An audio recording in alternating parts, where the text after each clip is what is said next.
boats are made for transferring commodities back and forth, and those that come across Lure tend to...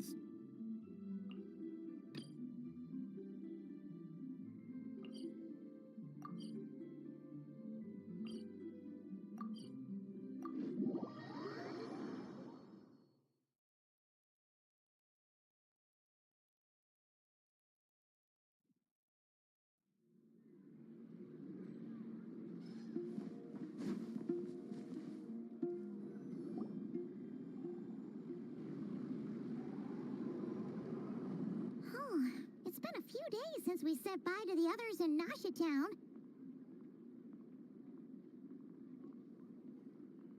Still no news about Rarer, though. Where could he have slunk off to?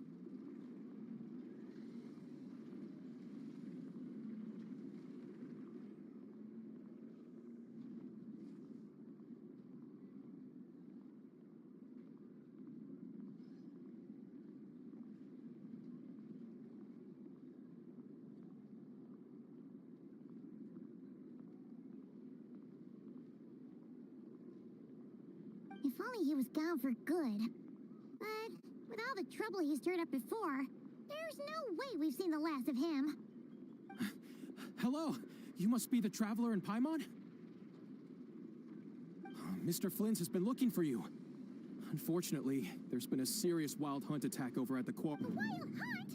Oh, uh-oh. We better, come on, let's go!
I can barely sense any Kuvaki at all. This whole area feels like a soulless husk. Looks like his appetite truly is insatiable. As if the power of that energy cannon wasn't enough. He's not seriously still getting stronger? What's his endgame here? Ah, everyone's here already. Hey, we made it. So, what's going on? We've all been on high alert since we split up a few days back, expecting Rarir to strike again. But it's like he just vanished into thin air. No one has seen him nor found any trace of his presence. That is, until this morning, when a ratnik found signs of wild hunt activity while out here on patrol. As you can see, the Crystonite itself is physically intact, but the Kuvaki it contained is all but completely diminished. And we're sure that Rarir did this. Who else? He's the only one who could pull off a stunt like this. Kuvaki loss has reached critical levels. Reiki of Solnari set to maximum threat level. Warning, unless de-escalation measures are taken soon, he will pose a threat beyond our ability to contain. The consequences could be catastrophic. Traveler, do you remember when we encountered Rarir just after regaining his body? There wasn't a shred of sanity left. Nothing but madness and rage. Yeah, didn't he shout out a bunch of names? Then he started raving about how nothing in this world mattered to him. Oh, Paimon gets chills just thinking about it. Oh, but the thought that he's still out there, lurking somewhere and not cry, waiting for his chance to strike? Oh, even chillier! Last time we fought, we were already at a disadvantage. If he has such overwhelming strength, why would he suddenly go into hiding? Yeah, if I were him and I wanted more Kuvaki, I'd just take it by force. And yeah, something went wrong. His whole resurrection thing didn't exactly go smoothly. The other thing is, how does someone who's completely lost their mind still have the wherewithal to cover their tracks so perfectly? Beats me. According to certain medical studies, insanity does not always entail a complete loss of rationality. It may be that he is simply living in a world of his own. That actually sounds about right. He was ranting away to himself the whole time, like he had zero interest in talking to us. There are many unanswered questions here. He could be right under our noses, and we'd still be in the dark. Besides his name and title, we know little about him. Certainly nothing about his past, or what he might be hoping to achieve. Exactly. And we wouldn't even know where to begin looking. Even Boss hadn't heard of the Rahir of Solnari before all. I'd be willing to bet that even if we gathered together every scrap of intel in Nodcry, we still wouldn't find more than, like, 3 useful facts about him. So, if we do nothing, he'll just keep getting stronger. But if we want to investigate him, we have no idea where to look. Last time we had Marionette and her big robo-buddy to help us, and we still barely held our ground. If we had to face him alone... Oh, Paimon's head hurts just thinking about it. What are we supposed to do against a threat this big? Well, I do have a little hunch about his next move. Given that he attacked the quarry, I'd say it's likely he'll target other places rich in Kuvaki, somewhere like the Eye of Krati, or the Pillar of Embla. A perfectly reasonable hypothesis. However, it is worth noting that these two locations are quite far apart. I agree, we should split up. Right now, Rarir's goal seems to be gathering Kuvaki. Wait, why Hisi Island? If I recall correctly, your largest goddess statue was carved from Kuvaki-rich ore, was it not?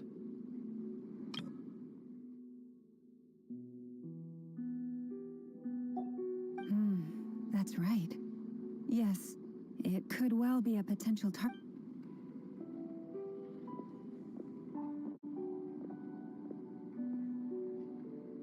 Splitting up's always gonna be risky. But I guess we don't have much choice, right? We're in a... And if we do run into Rerir? What the... That's when you follow the 3rd rule of treasure hunting. Run like the wind.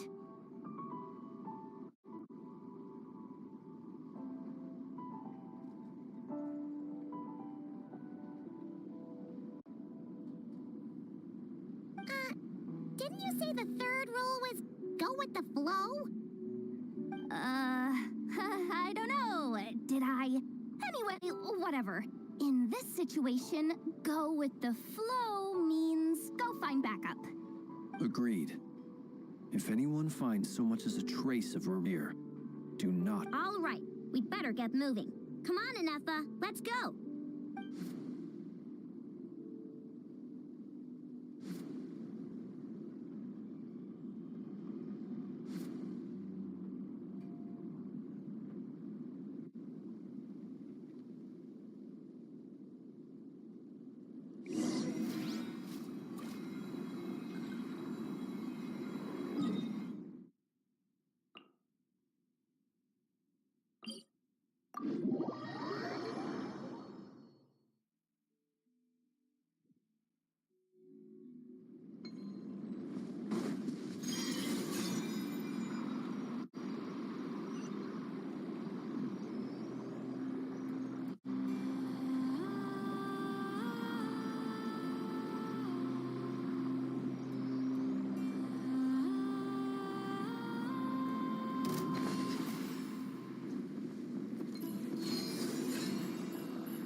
Nope, diddly squat.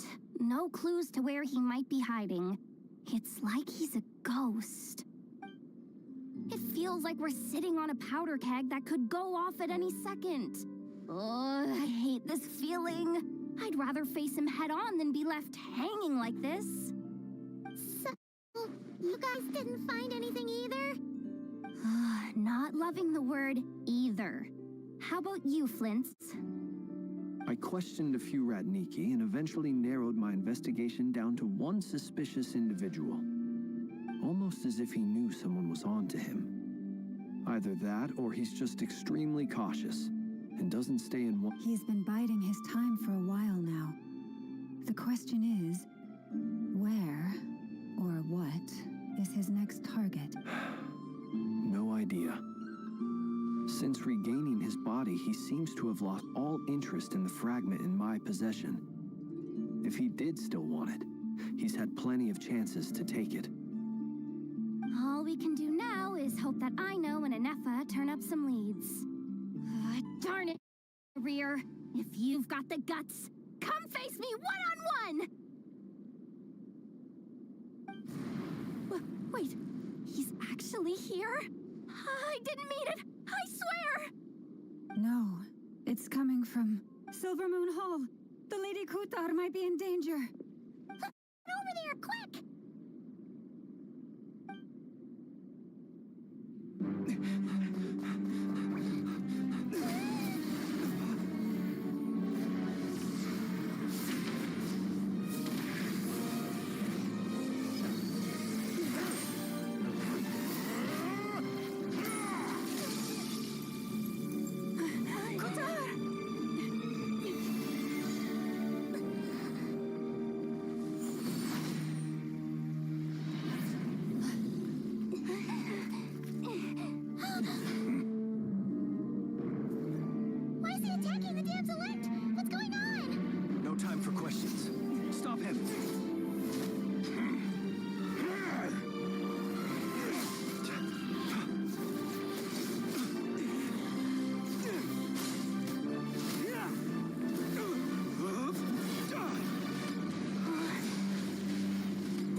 Into darkness.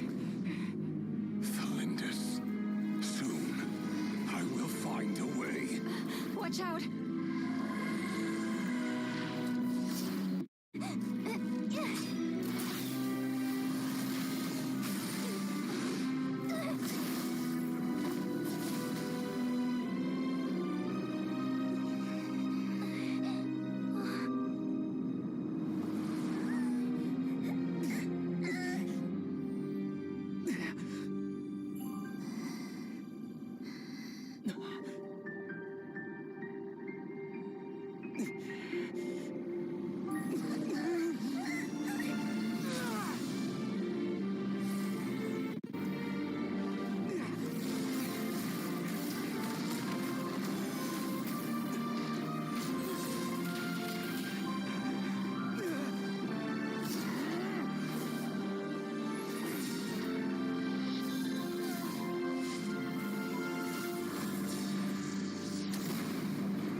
That was too close. Oh, we barely made it out of there alive. What's that guy's deal? How'd he get so crazy strong? He's a threat to this entire nation. I doubt his strength could even be measured by conventional standards. I have a question. When me and Anefa showed up, We saw him chasing after this lady like he wanted her dead. What was that all about? We weren't there for the whole thing either. They were already duking it out by the time we arrived. Yeah, we didn't see how it all started. It all escalated so quickly, we had no choice but to step in. Kutar, can you shed any light on the situation? Kutar. Cross-checking database. I see. So you're the one that the Frostmoon Scions refer to as the Moon Goddess? Wait, she's the moon goddess? Oh, no wonder she looks just like all those statues. There are many reasons why people might worship the moon, and just as many why they might despise it. I've never met that person before, but there was no mistaking his deep-seated hostility towards me, why he holds me in such contempt. I cannot say. But since he hunts the power of the moon, it's no surprise that I am a target. Kutar. There are many potential motives. For instance, you help the traveler escape his grasp. This could be his way of taking revenge. It is also possible that he covets the Kuvaki inside you and seeks to take it for his own. The list goes on. But right now, devising a counter strategy should be our #1 priority. The likelihood of this location being discovered is close to 100%. A counter strategy? We don't stand a chance against an enemy like this. Surely our only option is to run. He's not gonna chase us to the end of the world, right? So as long as we can sneak out of Nodcry undetected. No, I can't say that. Come on, Yehoda. This is serious stuff. You can't suggest we all just chicken out. Running is our only option. Huh? You seem surprised. But what other choice do we have? We are facing an enemy we cannot possibly defeat in battle. Well, I mean, yeah, but still. It's not too late. I can distract him, so you have plenty of time to make your escape. Wait, what? You're gonna act as bait? Doesn't that make sense? I'm the one he's after. There's no need for you to risk your necks on my behalf. A coyote doesn't stop for bypassers while it's howling at the moon. What is it, Loma? The Frostmoon Scions have already grown accustomed to life without their goddess. My presence here is no longer essential, and this is not my home, so you needn't ask me to stay. We can't just roll over and let him get away with this. Yeah. We can't just call it quits after everything we've been through to get. Besides, she pretty much saved my life back there. If I just ditched her now, I'd never forgive myself. We can't overlook that you have saved our lives multiple times now. To talk of returning the favor would be a little crass for my liking. But suffice to say that we are friends, and friends look out for one another. Rira's true objective remains unclear. Even if we were to sacrifice Miss Kutar, there's no guarantee he would stop. But... Kutar, I know why you left the Frostmoon Scions so long ago. It was because people started treating prayer as a form of trade. They would make self-centered wishes, force you to accept meaningless offerings in return, and then expect you to perform miracles for them, as if that were their entitlement. If it were me, I might have walked away too. But I believe that time can change everything. After much reflection, I've realized that this was never about whether the Frostmoon Scions need you. Any relationship based on need is purely transactional. What I truly hope is that you'll choose to stay. You were born here, and now you've returned. Who knows? Perhaps it was the moonlight that guided you home.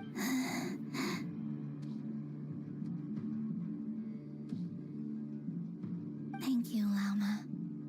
But my power is on the way.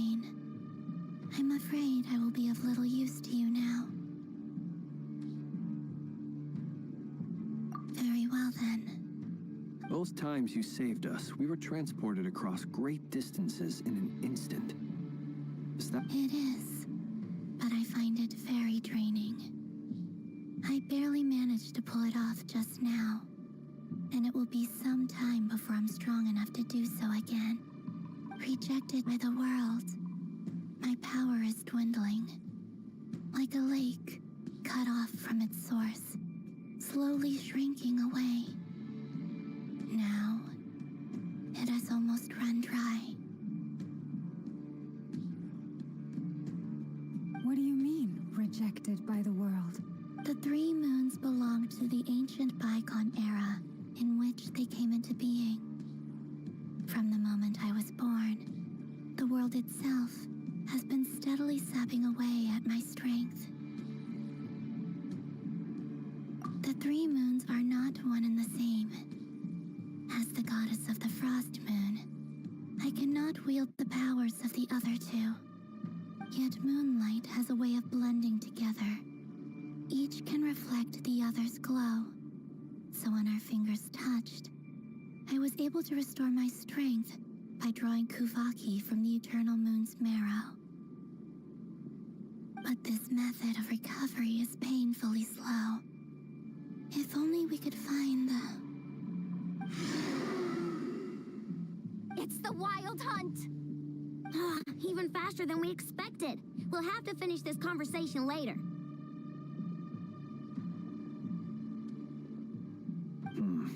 See how those wild hunt creatures are running away from us. They're likely just a scouting party, which means Rerir won't be far behind. Then what are we waiting for? Let's get the heck...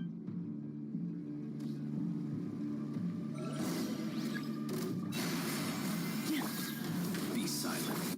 Oh, they just keep coming! This is like nuts! Rerir's closing in on us. We need to pick up the pace. There's too many of them! And this time, we can't fall back on Kitar's house to escape! This goes on much longer.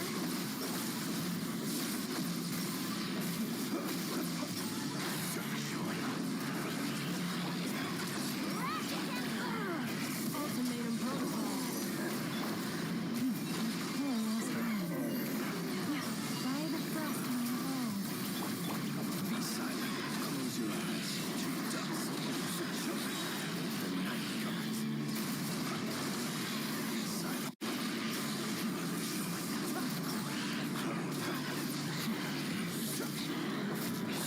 Annihilation mode. Defensive mode engaged. Observe. Leave this place for the everlasting place. Beware the creatures of the night.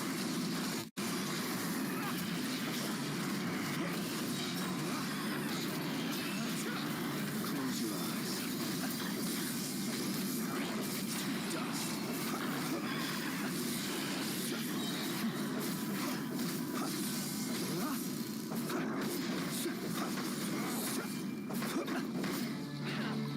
Observe. Be silent.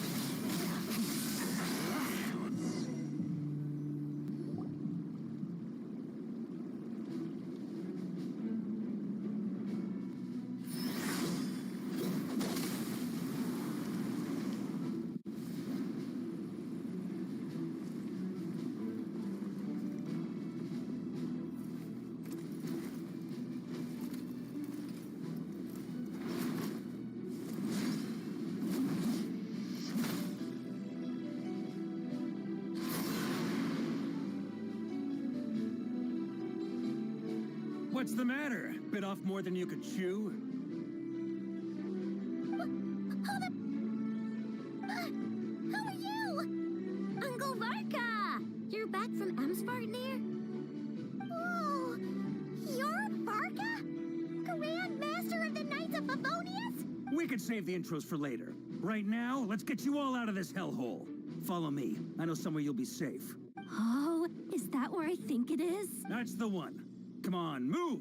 There's no time.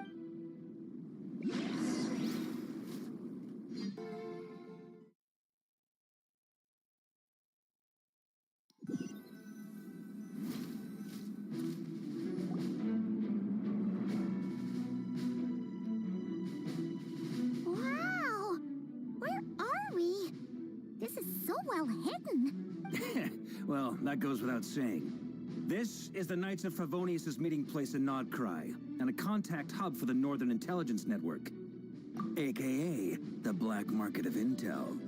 No matter what faction you're with, it's the place to buy and sell information. Their headquarters are in Nodcry, but they've got contacts in every nation. As an expeditionary force on foreign soil, working with them has offered us the most effective way of getting our hands on reliable local intel. This is where we meet, so naturally, it's secure. Anyway, where were we? Folks from Nodcry should be pretty familiar with me by now, but I believe this is the first time we've met. Allow me to introduce myself. I am Varka, Knight of Boreas, and Grand Master of the Knights of Favonius. We've heard all about you. This meeting's been a long time You look way younger than Paimon expected. But you definitely have that Grand Master vibe. Well, I'm no spring chicken. Just not showing my age yet. Definitely feeling some of that back pain today, though. Rushed back from Amsfartnir without a wink of sleep, only to get right into another fight with that freshly revived maniac. Another? You mean you fought him before? Yep. He wasn't nearly as strong back then, but he was still a formidable foe. I brought some of the knights along to give him a little surprise, but he saw us coming from a mile off. My squad took heavy injuries, and I barely made it out alive myself. We knew it might have been our last chance, so we staked everything on it. But still, it wasn't enough to stop him. I tried tracking him down afterwards, but he didn't leave a trace. Even in his unhinged mental state, he's as cautious as any trained operative. So, I decided to come find you. And as luck would have it, turned up to find you being ambushed by the Wild Hunt. The rest, you already know. Is that why he's been frantically absorbing Kuvaki these past few days? Because he sees you as a threat?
Maybe I'm part of the equation, but even if I weren't, I'm sure he'd still be gathering power.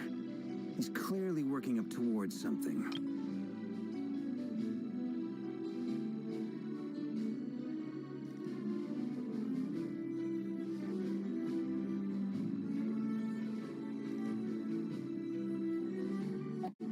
Note to self, Uncle Varka's strength rating officially upgraded.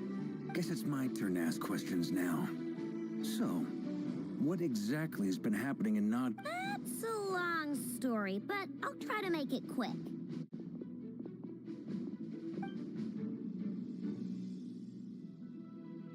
Wow, I had no idea so much had happened. Sounds like you guys have really been through it. So, the Kutar is actually a Fatui Harbinger. And all this wild hunt activity in Nodcry is the work of the Raker of Solnari, one of the 5 sinners. Oh, that's a lot to take in. Need some time to wrap my head around it all. I'm truly sorry, Mr. Varka. You stood with us against the Wild Hunt and did everything you could to stop it from escalating into a full-blown catastrophe. And then, the one time you're away, it all comes to a head and all your hard work gets undone. You've got nothing to apologize for, Miss Moonchanter. You can plan 100 steps ahead and still slip up. That's just life. No one knows what tomorrow holds. You can't predict which way the wind will blow next. And, to be perfectly honest, I can't say I'm surprised. For all the times we've defeated the Wild Hunt in the past, we've never been able to completely wipe it out. Turns out, we were just delaying the inevitable.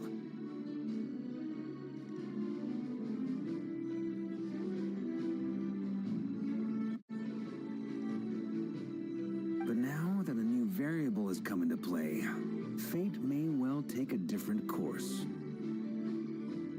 A new variable? You mean...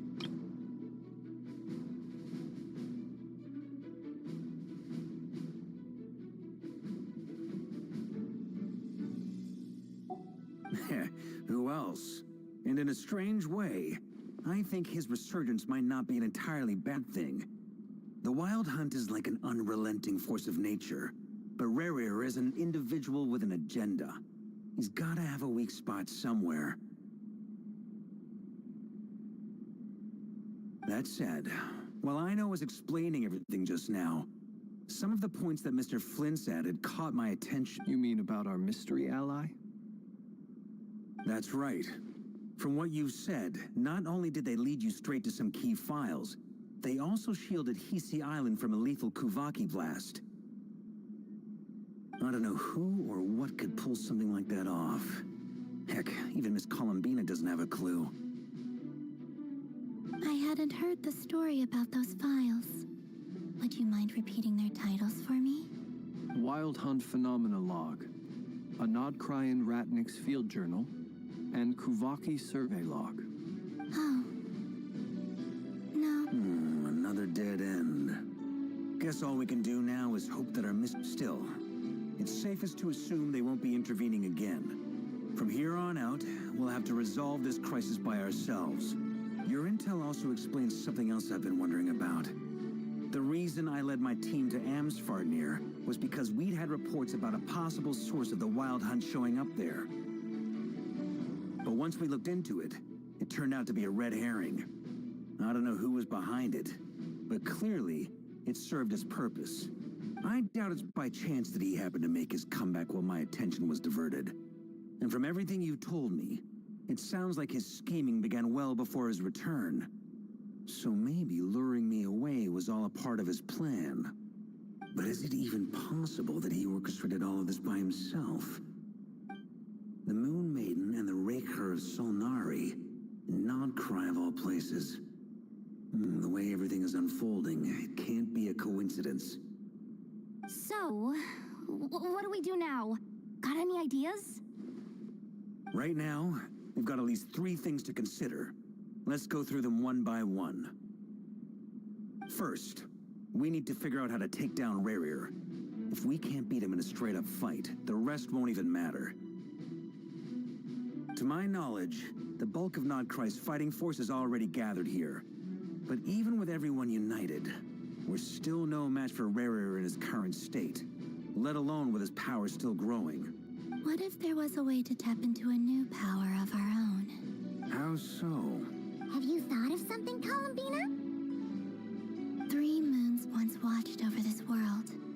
The Eternal Moon was the largest.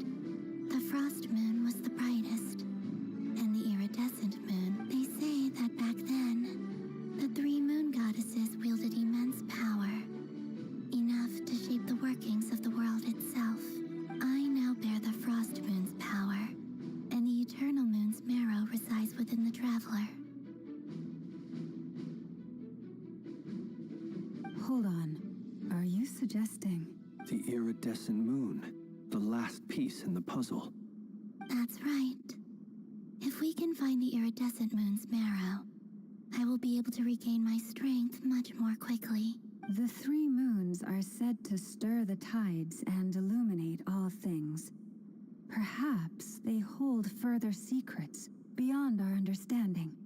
According to my analysis, the solution is feasible. However, it is subject to one major condition. How do we locate the iridescent moon's marrow? I know a way, but we will need to visit the Fatui's Experimental Design Bureau. The Experimental Design Bureau? Yes. I must speak with Sandrone. It's a long way from here to the Experimental Design Bureau. There's a high chance you'll be spotted. You shouldn't... Then that's settled. Next up, our second priority. As you saw for yourselves, when he was still in his wild hunt form, everything he did was for the sake of recovering his body and resurrecting himself. His first act since then, after laying low for a while, was to try and assassinate this young lady. People's obsessions often reveal their greatest vulnerabilities. There must be a reason why he despises the moon so deeply. Perhaps it sheds some light on his title, the Raker of Solnari. The Wild Hunt has plagued Nodcry for centuries now. If we want to stop it for good, we have to get to the root cause of what's driving it. It's true. We still know very little about him. If Kutar hadn't given us that lead, we wouldn't even know his name. But where would we even start? I doubt even the Intel Queen of Nodcry has a clue. And she has info coming out of her ear. Oh? That's a rather hasty conclusion for someone who's so painstakingly meticulous when it comes to dealing with machines. She heard me.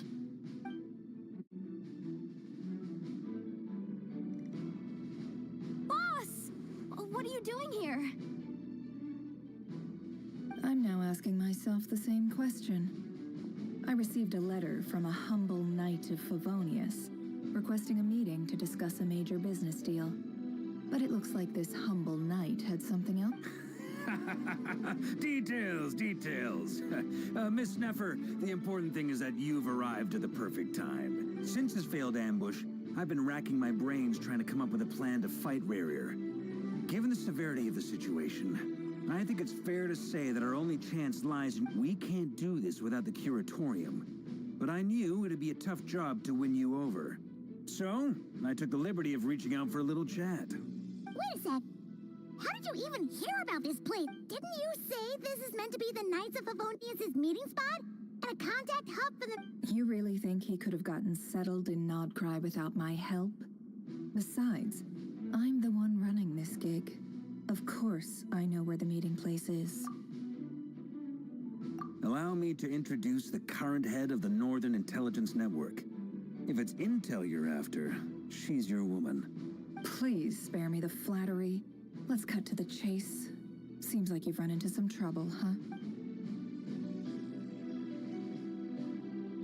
Well, this certainly qualifies as an unforeseen crisis. On behalf of the Curatorium of Secrets, I wish you all the best of luck. So you're just going to sit this one out? Why should I get involved? What if we told you we can't do this without you? Oh?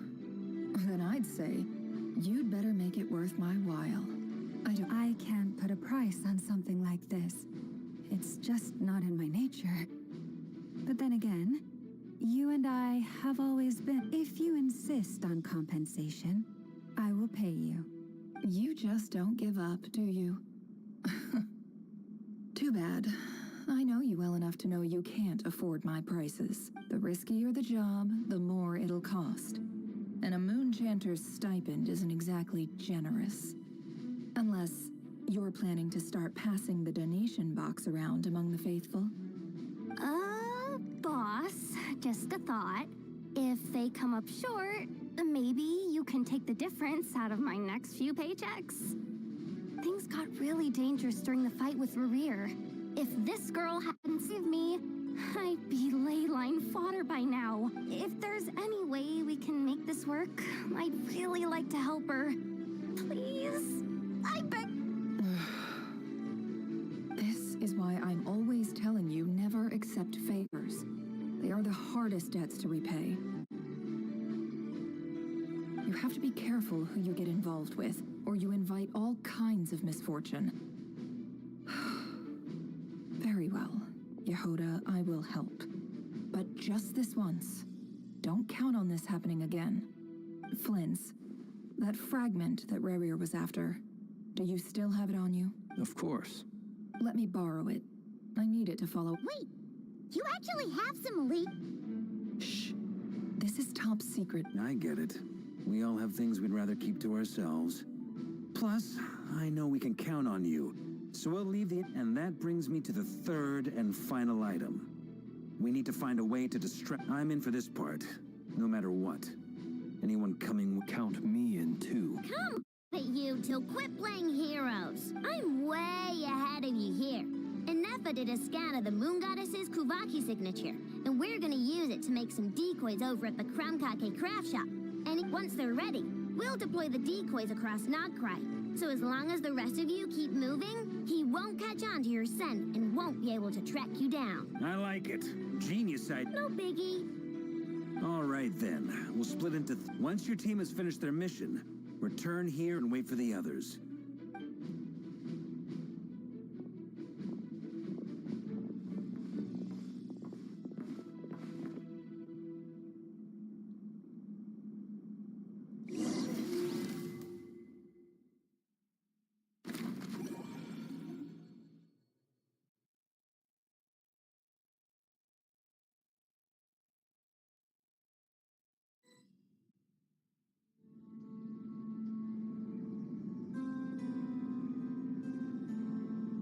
Lady Damselette.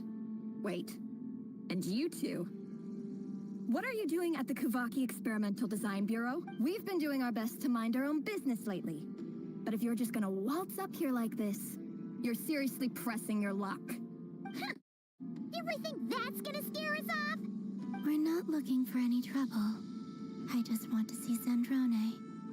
Do I need to remind you that you're still a wanted fugitive for deserting us? Out of consideration for our former ties and the crisis we're all up against, we'll let you leave. Let them in. But... Are you going to make me repeat that? no, my lady. Zandrone seems to be in a good mood. Must be maintenance day.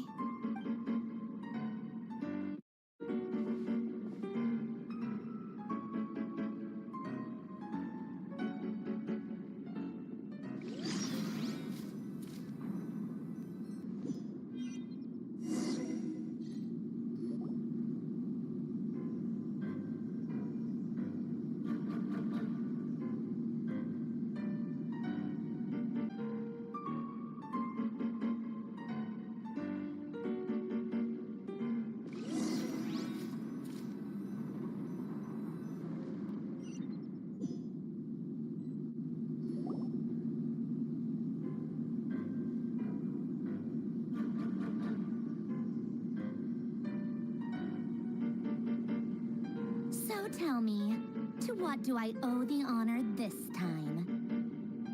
Actually, before you answer that, just so we're clear, we're not colleagues anymore, Columbina. I don't owe you anything.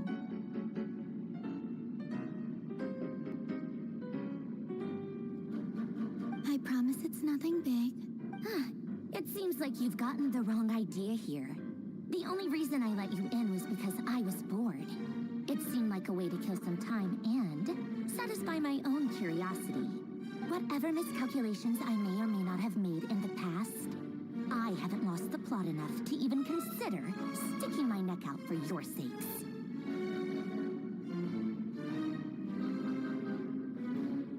I'd like to speak with Arlecchino. What? Huh? You mean the knave? I'd like to speak with Arlecchino. Is she in Nodcry? No, she's not.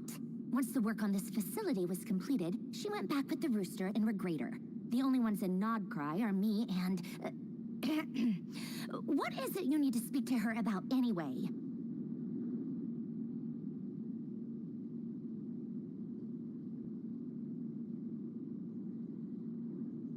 Rear is hunting me. If I'm going to face him, I must first retrieve the lost moon.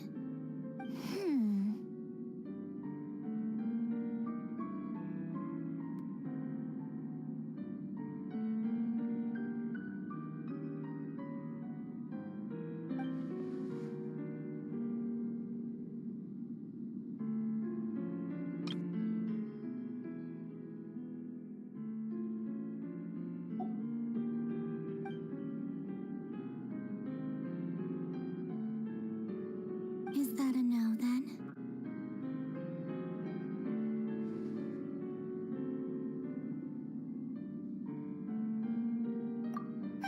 As if I need reminding. I was this close to settling things with him before someone decided to whisk me away to their weird little garden.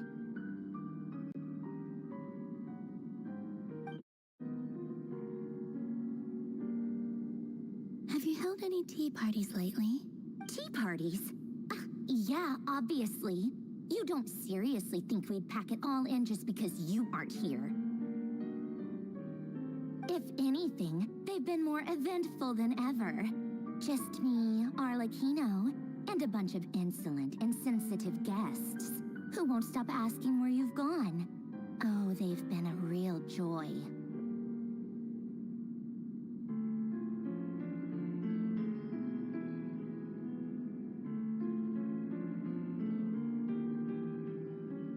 I bet you served them the worst tea you have. Just like you used to do to me when I upset you. Who cares about how good the tea is when there's no one around to drink it? I keep losing people.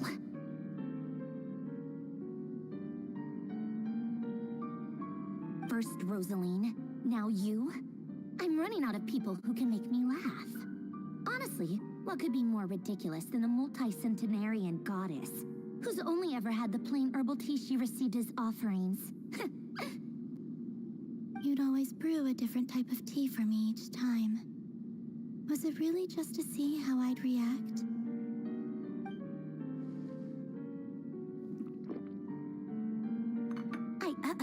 Well, duh. Why else? Watching you squirm was practically my only form of entertainment.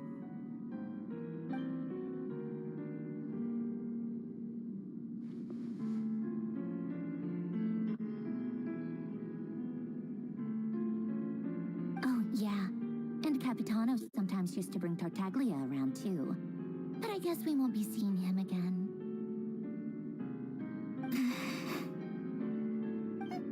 Well, I guess we are overdue for a get-together. Poloni, have Febronia pass a message to Arlecchino for me. It's time for tea. Will suffice.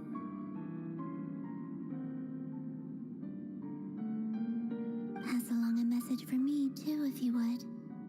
My body cannot contain the marrow of 2 moons, so I'll be leaving one of them in her care. Excuse me? Who said you were on the guest list? If my tea meant that much to you, maybe quitting the Fatui wasn't your brightest move. Back when you were under the Tsaritsa's protection, no one would...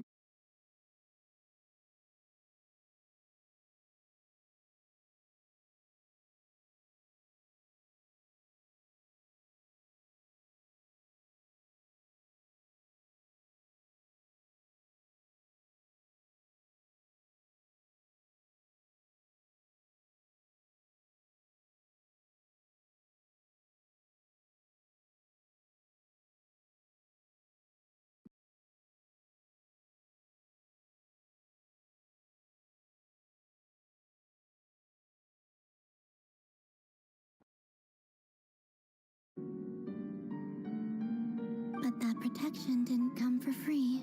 In fact, I paid dearly for it. At the end of the day, it was just another transaction. I just got tired, that's all.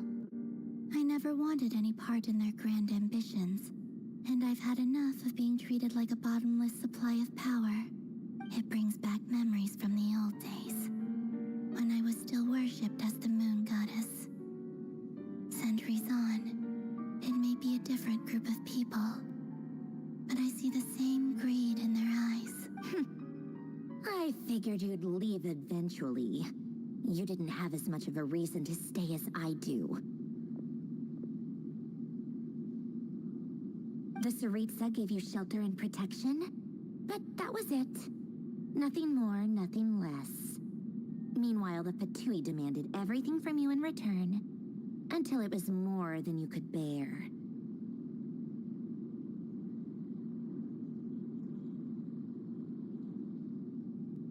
I get why you left. And frankly, I have no interest in dragging you back just because the higher-ups told me to. But if you keep hanging around with this riffraff, the next time we cross paths, we might be enemies for real.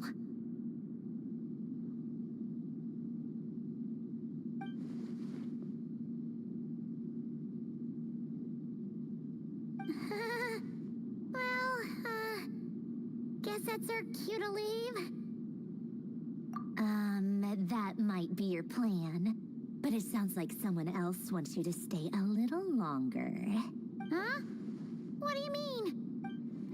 Listen.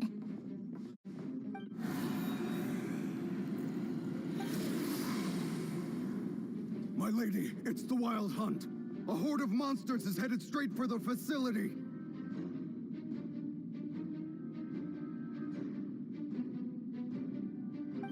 Another uninvited guest trying to crash my tea party. Clear the area. I'll handle this.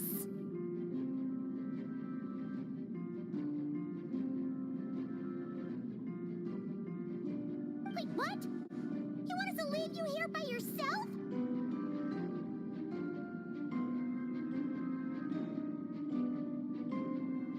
Huh. You'll be lucky to make it out of this alive. You really think you can afford to worry about me? Go on, get out of here. You may have stopped Polonia from crushing him last time, but I've made sure that won't happen again.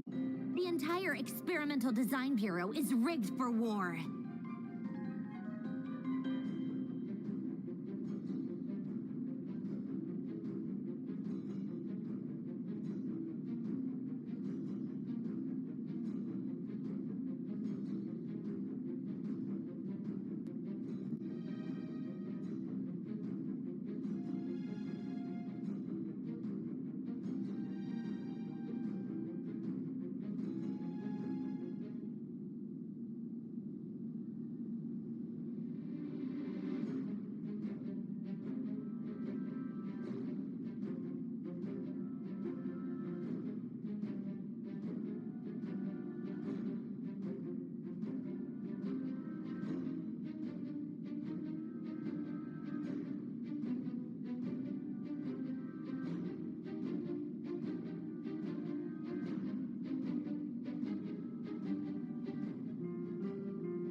Stay and watch if you want, but it'll be at your own risk. You're not... Don't tell me what to do! Look, if you're leaving, make it quick, or you'll just get in my way. There's a secret passage on the second floor. It'll take you right to the plains out back. Stare all you want, Columbina. You're not getting another invitation to my tea party. I know. But thanks. This is exactly why you shouldn't hang around with those people. All their melodrama and sentimental nonsense is rubbing off on you.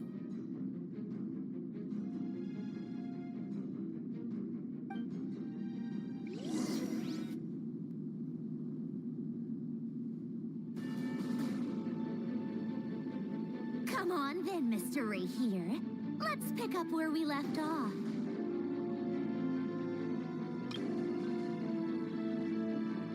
It's wild monstrosities versus my beautiful creations. Let's see who comes out on top.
them pinned down. Don't let them get near.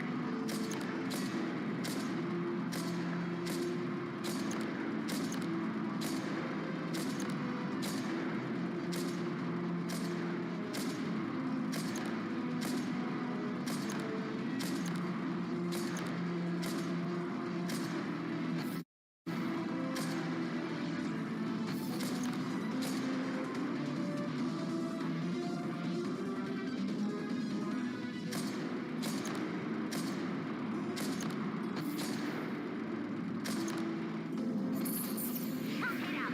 Deploy all backup units. Get in there and hold the line.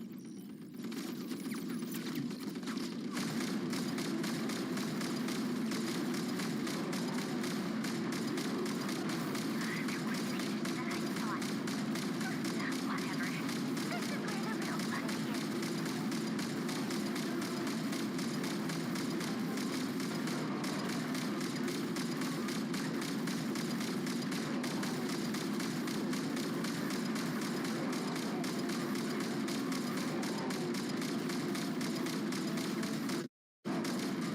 Don't worry.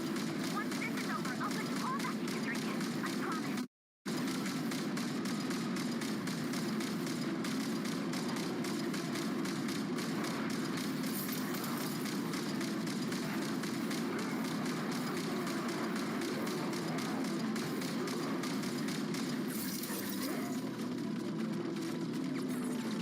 Finally, the Ranger himself.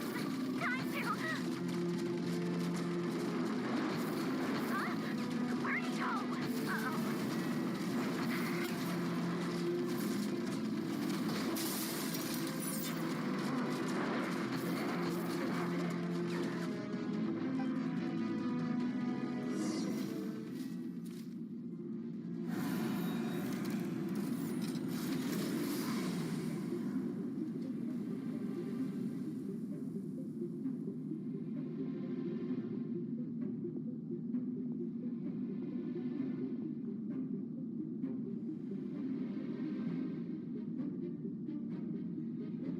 Polonia, get him!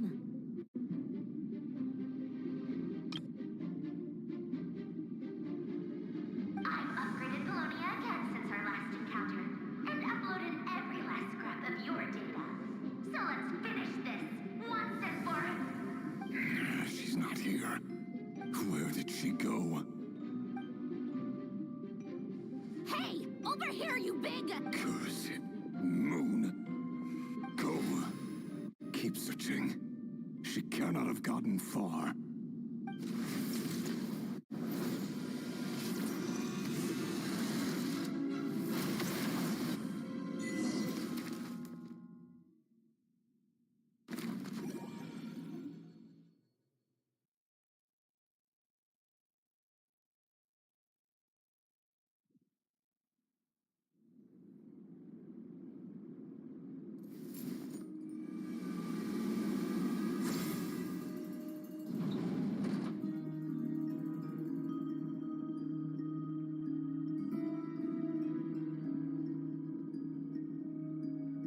So this is your method for investigating Rarir's past? Good deduction.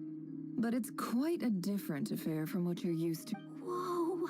First time I've ever been in here. Boss always said it was off limits, so I picked... Oh, I guess this must be Sumero decor? That's where Boss is from. And that nice shopkeeper who sold me my treasure compass. I'm not sure exactly what you've got planned, but it looks like you're all set. Whenever we wish. But for some reason, I've got a feeling this... I've never faced Rarir myself. But from what you've told me, I, on the other hand, am just an ordinary businesswoman. Our paths should never have crossed, yet here I am, forced to make an enemy of him.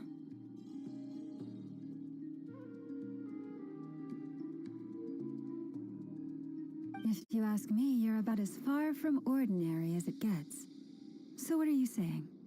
You're getting cold feet? Once I take a job, there's no backing out. Still, I have to ask myself if the power I'm relying on will even work on an opponent of this caliber. And also how to make sure I come out of this alive if things spiral out of control.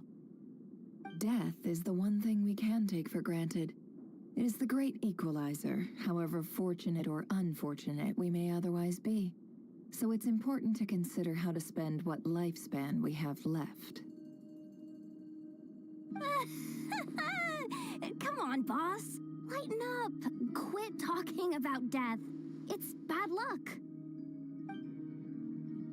For once, I agree with you. When you're up against a foe like Rerir, there's no such thing as being too prepared. Is there anything I can do to help? That won't be necessary. I've already made up my mind. Time to cash in a precious favor. That shady merchant who sold you an overpriced treasure compass the other day. Come on, boss. You're pulling my leg again. In what way is she shady? She showed up when I was completely lost and sold me Anyway, I know who you're talking about. Don't go anywhere. I'll be right back.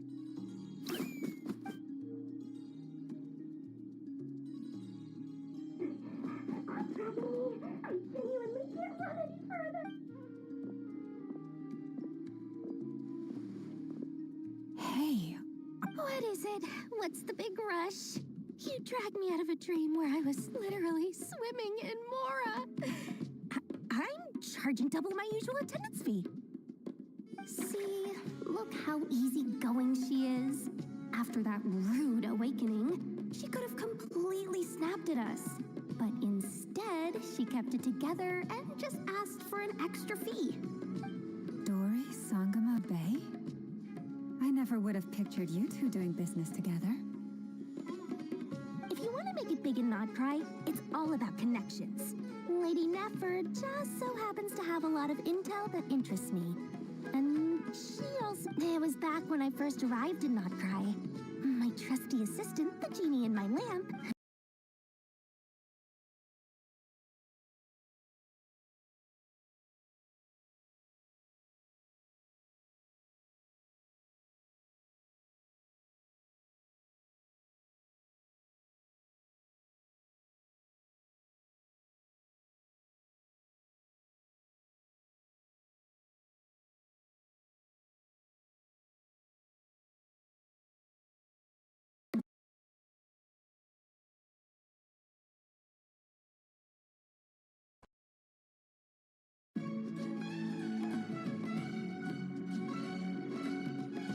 I've been giving her a 30% discount off all of my goods ever since. Now, so that no one here feels left out, I'm willing to extend a 20% discount to fellow friends of Buck, plus any other friends you send my way will enjoy 10% off. What can I say? The great lords. So, let me guess. You've run into some trouble. I've got everything you could possibly need, and the more you buy, the more you'll save. You guessed correctly. What have you got in the way of survival gear? The one type of gear I've never been short on. What are you looking for? A jetpack fresh from the at the very least. I need to know what kind of opponent you're dealing with here. If even you're worried about stick... What if I told you it's someone with the power to bring a nation to its... Is that so? Then we really are talking to... Your supplier? A powerful woman, make no mistake. I can't reveal her identity, but luckily for you, I hear she's planning to visit Nodcry in the near future. If you're willing to wait, I can ask her when she's here. Can't say exactly how long that'll... Then, let me put it another way. What would you do if you encountered an enemy like that? Roll over? Of course not. I have a handy little trinket from one of my generous suppliers, which... Hold on. What exactly are you getting at? No. This is for my personal use only. Let's just say I'm borrowing it, all right? Favors are the worst kind of debt to owe, and now you've got a chance to repay one. A win-win situation. Fine. You can borrow it for 5 days. No, make that 3.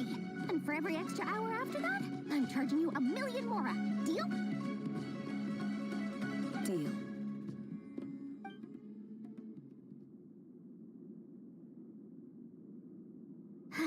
What a start the day. Now, was there anything else you wanted? Or can I go back to bed now?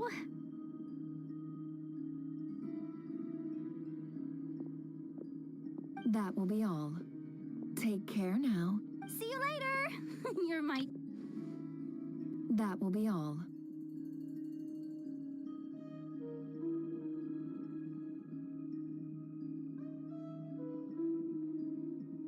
Excellent. Everything is... That will be all. Take care now.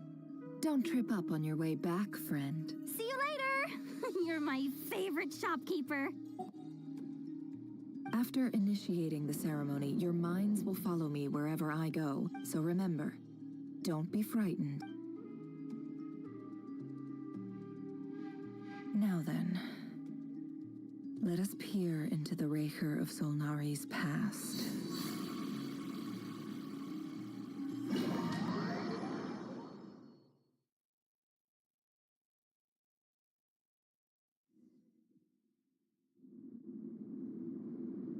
I made it. I don't recognize this style of architecture. Must be Conrian. Simple furnishings, table and chairs. It's a more ordinary house than I might have expected. Looks like the fearsome Raker of Solnari came from surprisingly humble beginning, unless this passed for luxury in Conria. Unlikely. It was said to be a very prosperous nation, and anyway.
Hi, Rivier.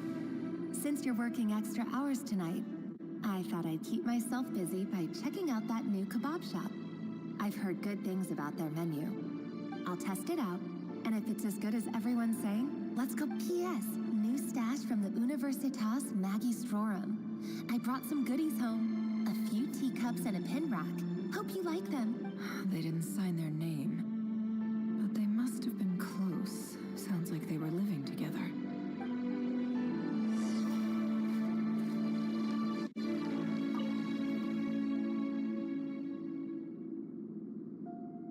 I went over to Joseph's for drinks today. They have a fine collection, but I went alone. Felindis was tied up with something and couldn't make it.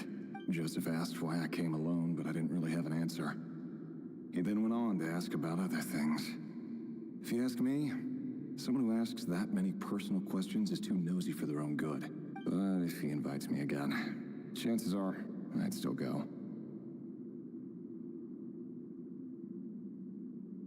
Felindis. That's the same name Rerir mentioned. Crane imports keep falling.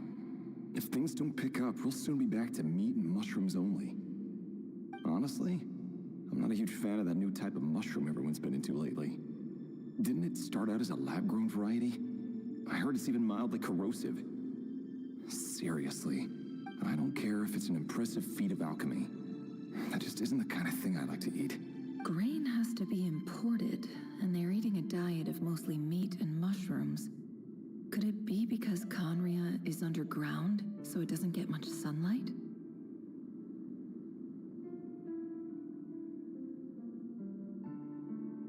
That would explain why they use so much stone in their buildings. They even use alchemically modified strains for food. Seems like the people of Conria don't have many options when it comes to dining. I've just about saved up enough now. Time to buy it and keep it somewhere safe. Making a big purchase. I wonder what it is.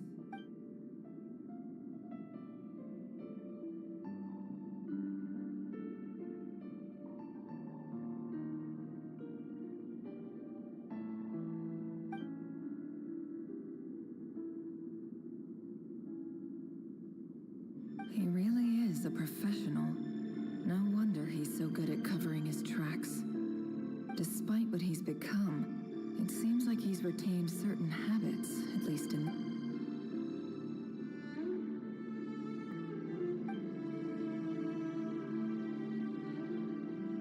Did Rary rip it out himself?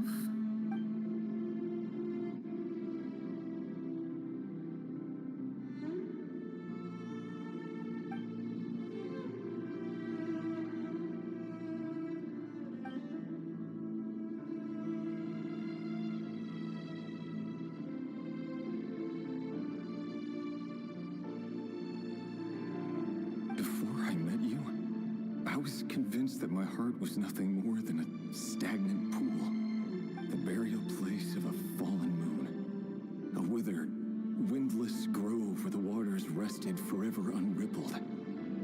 It was you who helped me see that my heart hadn't entirely withered away, that it could still beat to the rhythm of love. This is just trivial sentimentality from the looks of it. Why would he go to the trouble of hiding that? The burial place of a fallen moon.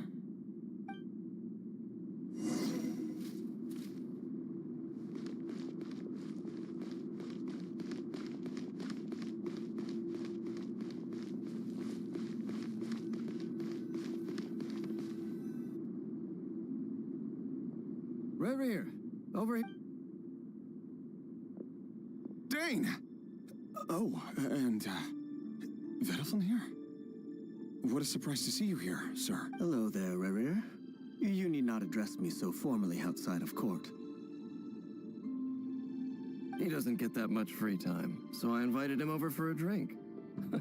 Even the court prophet deserves a break every now and then, right?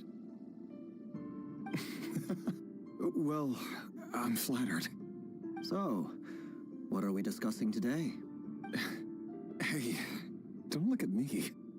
As far as I see it, we don't need an excuse to have a few drinks. Come on, don't give us that. Didn't you say you were about to pop the big question? How's that coming along? Who'd have thought the great Twilight Sword was an even greater gossip? I just didn't.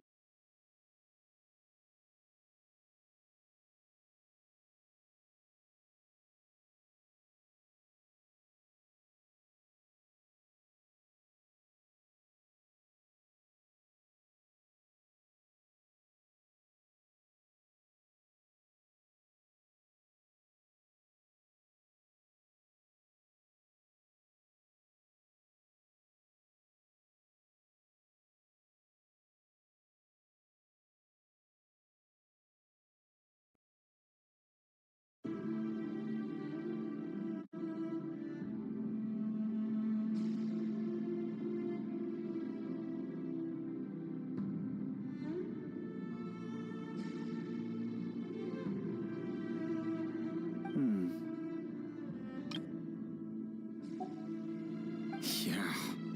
If you told me that a few years ago, I wouldn't have believed you either.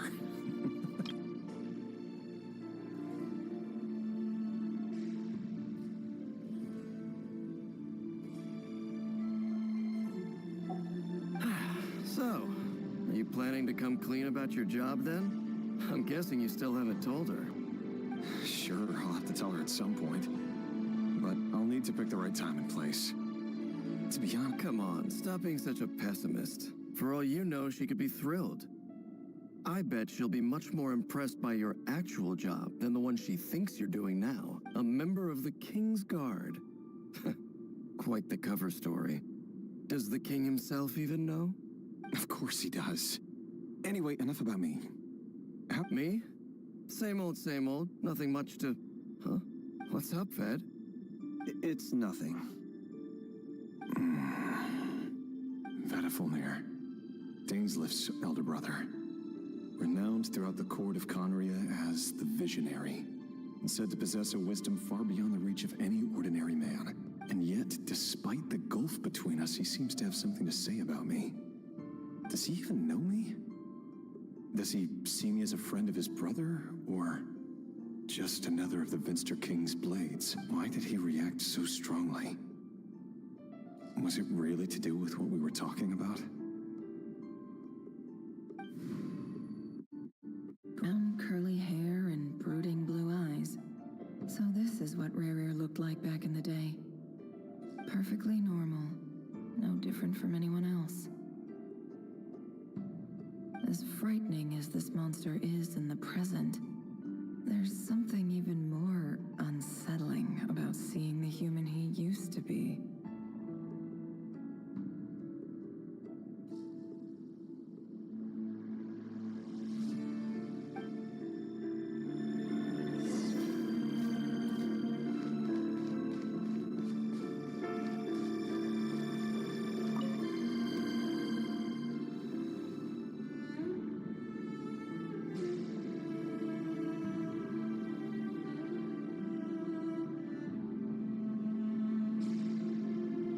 Felindis?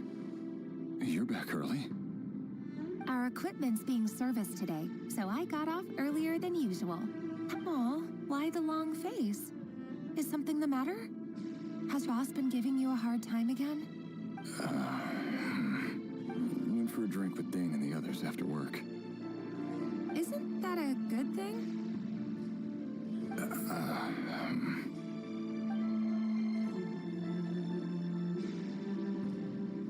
Vedifulnir showed up today, too. You know, Dainslif's older brother. Ah, Mr. Vedifulnir. Yes, I've heard of him. They say that everything he says ends up coming true. He overheard Dainslif mention that I'd recently proposed, and seemed to have an issue with it. But when I asked what it was, he kept it to himself. So, you're worried?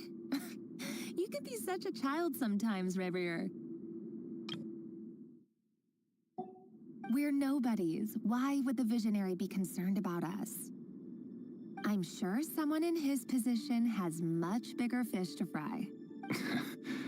Maybe you're right. You worry too much, Reverie. We've been together for ages now, and everything's been going so well. So, you do remember?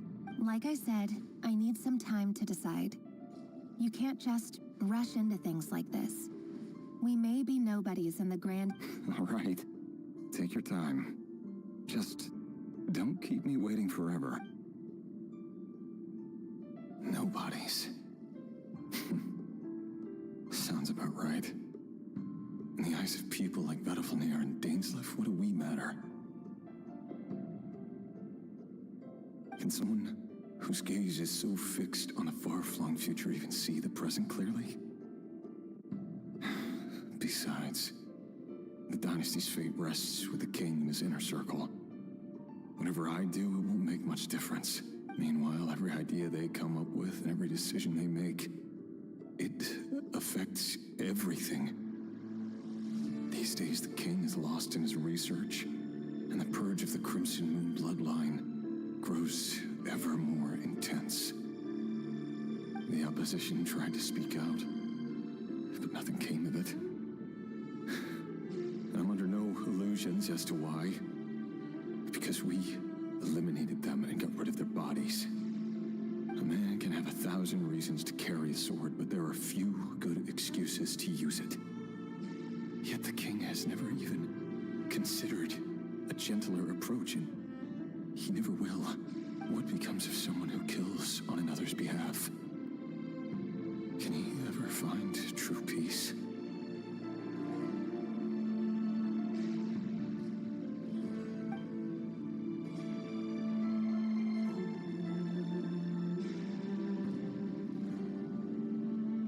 Felindis.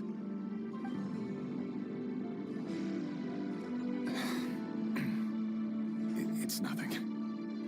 You were Fate has never smiled upon nobodies like us.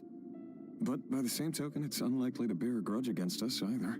There's no reason we can't keep living happily together, cherishing the simple joys of each day as they come.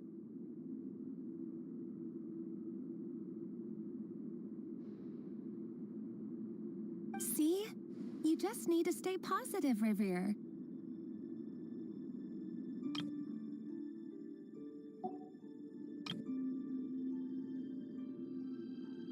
I can feel your warmth, your breath. You're right there, right by my side. Just seeing you makes me happy in a way I can't explain, and that's something that no one could ever take away from me. So smile, my love. Let go of that frown. You're right, Thelindis. I've just been overthinking things. That's better. Getting caught up about things like this will only ruin our evening. Speaking of which, all set for the ball tonight? I need to go get ready. You go ahead. I just have a few things to take care of. Even busier than the big shots, huh? Fine, I'll go get started. But don't be late. If you keep me waiting too long, I won't be a happy bunny. Relax. I'll be there. Seriously, though, you drive a hard bargain. You're really gonna leave my proposal hanging and still expect me to take you to the ball? Well, that goes without saying. I already told everyone I'd be coming with a dance partner. Besides, they're two completely different things. Let's take it one thing at a time, all right?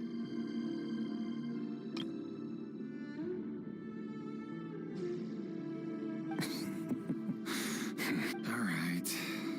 White outfit it is. It seems like Rerir was deliberately hiding his ties to the intelligence services by giving the impression that he was just an ordinary member of the Vinster King's Guard.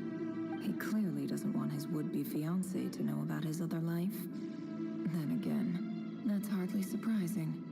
People in the intelligence trade rarely do. Who'd have thought we were in the same line of work? Let's dig a little deeper.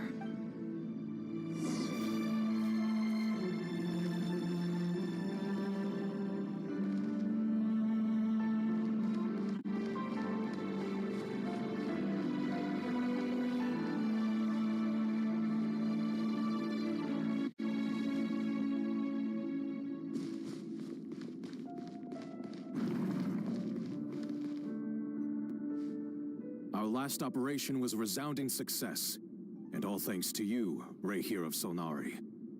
In total, we apprehended 32 dregs of the Crimson Moon, and 67 accomplices.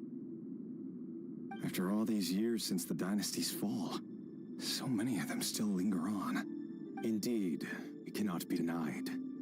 Yet it was destiny that the Crimson Moon should be overcome by the eclipse, and that His Majesty, the all-seeing Vinster King, now guides our nation on the path to prosperity.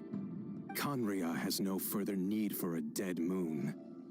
But alas, there will always be those who refuse to see the truth, choosing instead to romanticize the past. That's not entirely true. Much about the Crimson Moon era was worthy of remembrance. And that's exactly why they keep trying to see it restored. Many of its secrets remain unsolved to this day. As it happens, that's precisely the field of study my partner is devoted to. You still haven't told her what you really do for a living. Where would I even start? How do you tell someone that you're one of the king's hand-picked executioners? That your hands are steeped in blood? You didn't choose this life, any more than I did. Orphans like us don't get a say. But I'll sure as heck be the one to pay for it.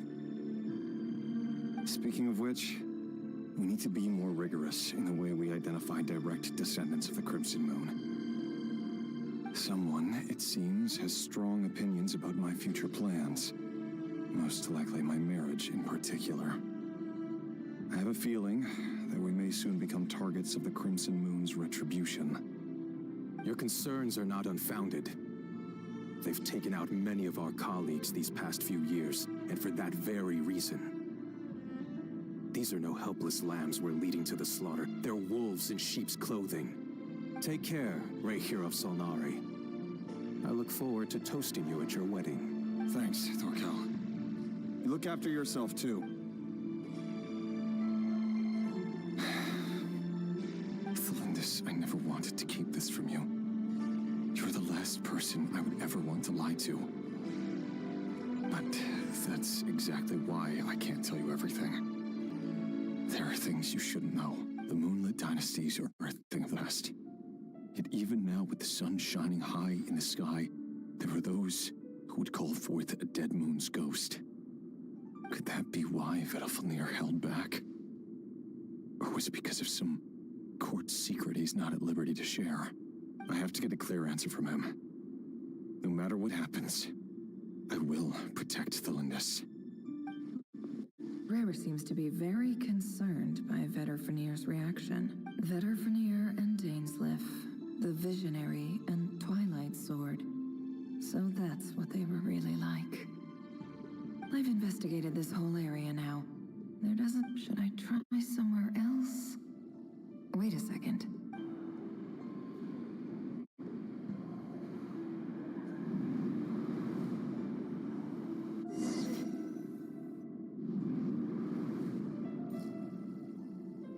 So, he's late after all.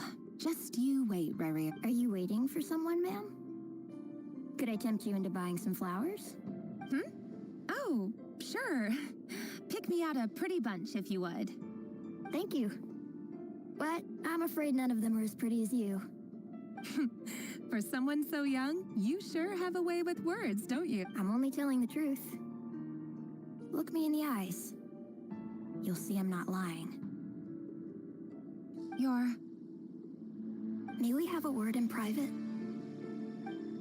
Who are you? And what do you... It doesn't matter who I am. Too many of our kind have fallen lately, so I decided to take the risk of reaching out. Not long ago, the Ray here of Solnari led an assault on one of our strongholds. We suffered many casualties, and many who came to our aid lost their lives as well. Sorry, I don't know why you're telling me this. And I don't want to get involved.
Wait, hear me out.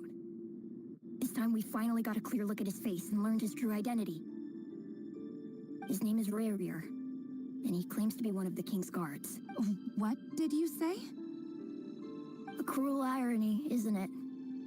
The man you're set to marry leads a double life as a brutal executioner.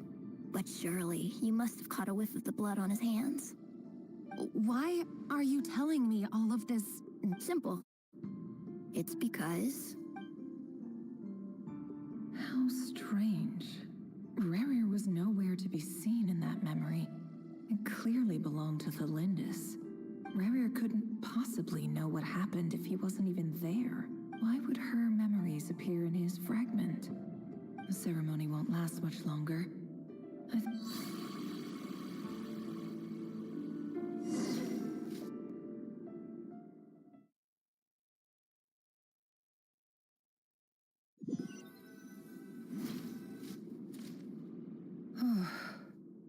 So that was your doing? Did you just pull us inside Rerir's fragment to spy directly on his memories? Any more questions, and I'll have to start charging. Had no idea you could do that, boss! Seriously, that was amazing! We're not worthy. We're not worthy!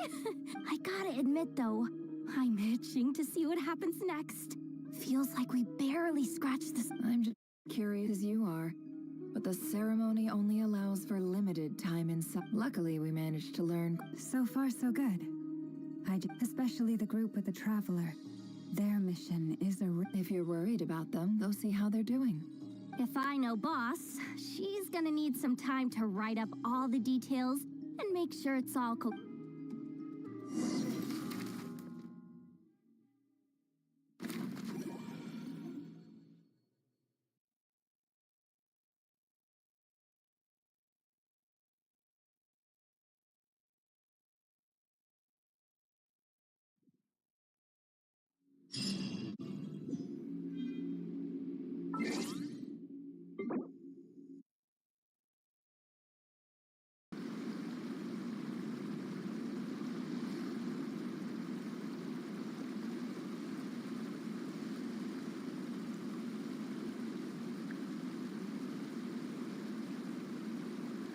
decide whether pyrosines taste better with salt and pepper or garlic and herbs.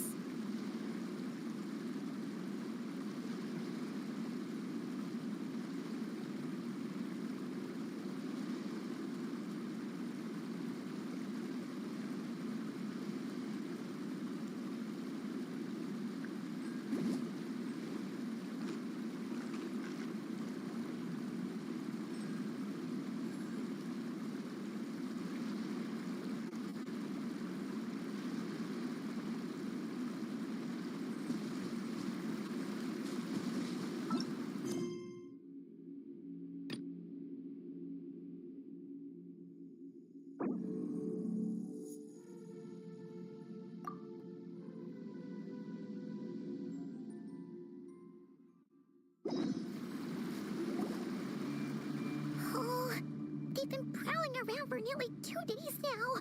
These things just... They might not have seen us yet, but them constantly sweeping the area, our way out is completely blocked. Oh, that's never gonna work. One little slip up and it's game over.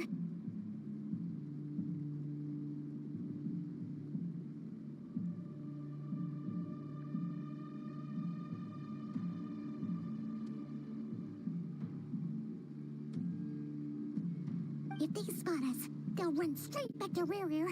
And once he knows we're here, it won't be long before he's breathing down our necks again. Oh, guess you're right. All right, time to zip it.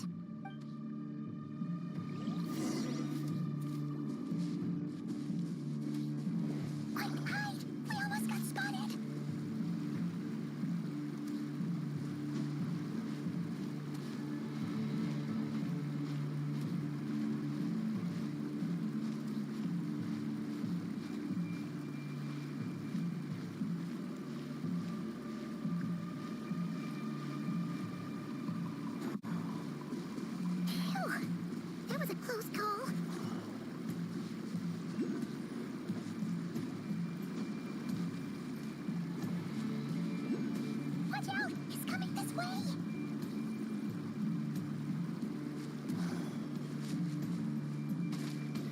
Keep going. We're nearly there. This is the final hurdle.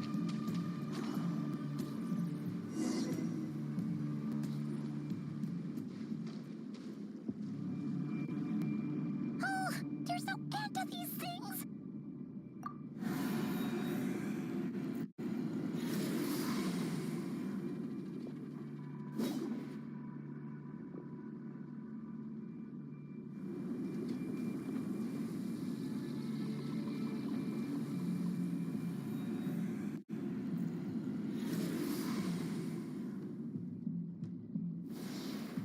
Fire. Fire? Wait, what's that smell? Oh no, there's a fire!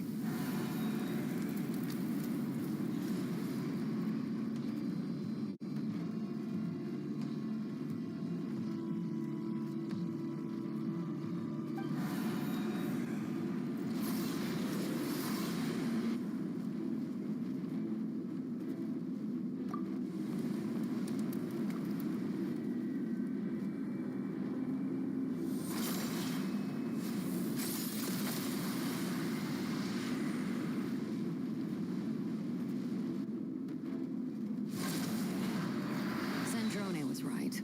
You look weak, Columbina.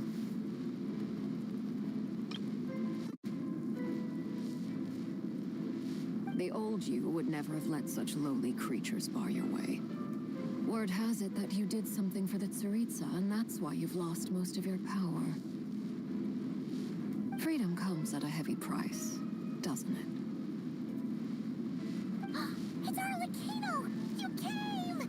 Hello again, Columbina. And greetings, guests of the House of the Hearth.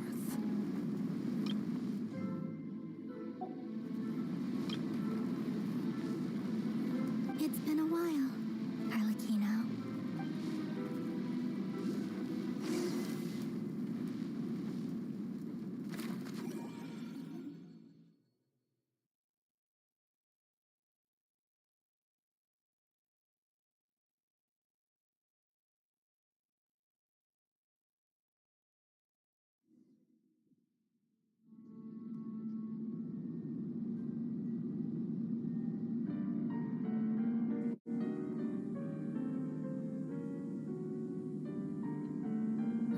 Stupid right here of stupid Solnari. Whatever. I've got all the data I need. Next time we meet, you're finished. He sure doesn't pull his punches. Excuse me, do you need a hand? You can do me a favor by staying out of my way. Can't you see I'm busy? Wait a minute. I reckon... Hello, Miss Sandrone. Father sent us over to help. Huh. How considerate of her. Hey, Fremine, get over here and help me fix this. Lenny, you do your thing.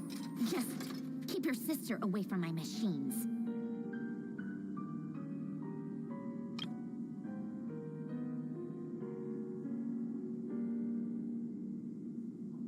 Nearly every machine that cat girl touches ends up going haywire. Go put her on cleaning duty or something.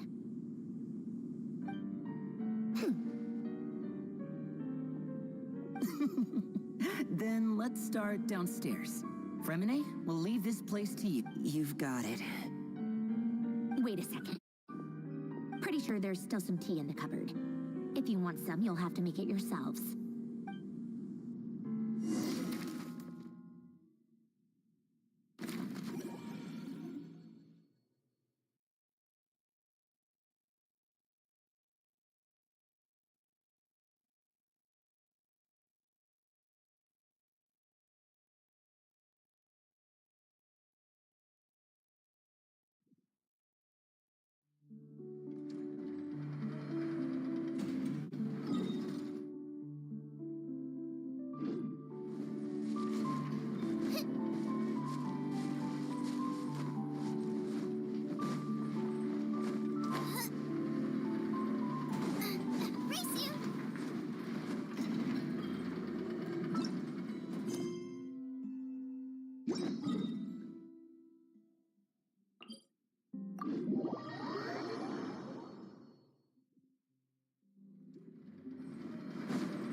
It's a relief to see you all made it back in one piece. Huh? Feels like there's quite a few people missing. Where's Flint? I returned ahead of them. Flint is helping Ino and Anefa to set up the decoys and buy us some time. Boss is still wrapping things up on her end. She sent us back to fill you all in on the top secret. I see. Then let's get... But first, who do we have here? You brought someone else in to help? Greetings. I was invited here to help as a longtime Tea Party companion of Columbina's. You may call me Arlecchino. Surely it can't be. Those eyes. Oh, where have I seen them before? Wait, of course. In those memories we just saw. Special place in your heart. Oh, the feeling's mutual. Sounds like you know all about who I am, too. A Fatui harbinger. The atmosphere in here just got really tense. Guess we can't just start trusting Fatui harbingers, even at a time like this.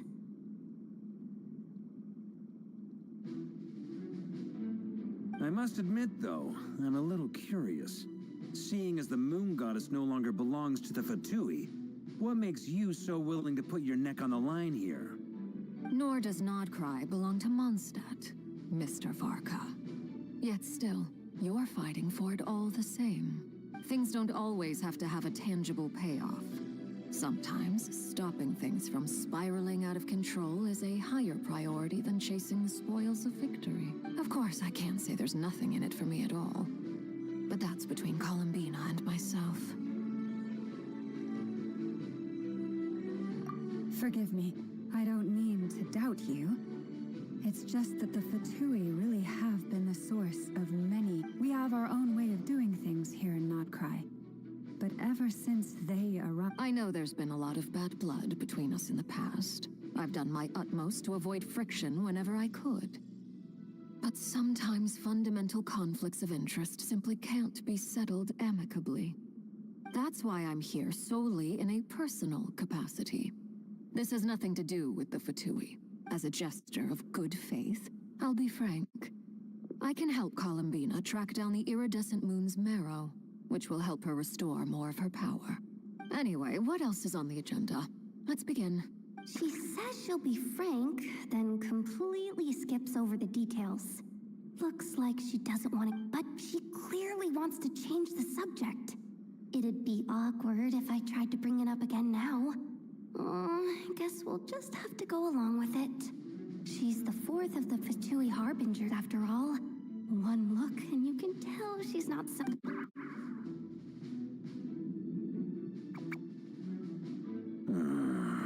Well, since Miss Arlecchino sounds confident in her ability to handle that, we'll proceed to the next topic. Yehoda. All right, listen up, everyone. First, we now know that Rerir was originally a Conrian secret agent whose primary mission was to hunt down and assassinate the so-called Dregs of the Crimson Moon. The Dregs of the Crimson Moon? Mm-hmm. In the memories, there was a lot of talk about the Crimson Moon and Eclipse, and a whole bunch of other stuff from the time of Conria.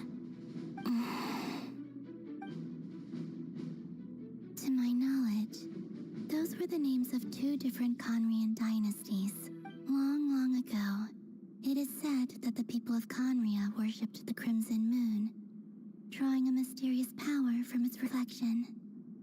But one day, a coup saw the Crimson Moon eclipsed, hence the name of the new dynasty that replaced it, and how it became the new emblem of Conria.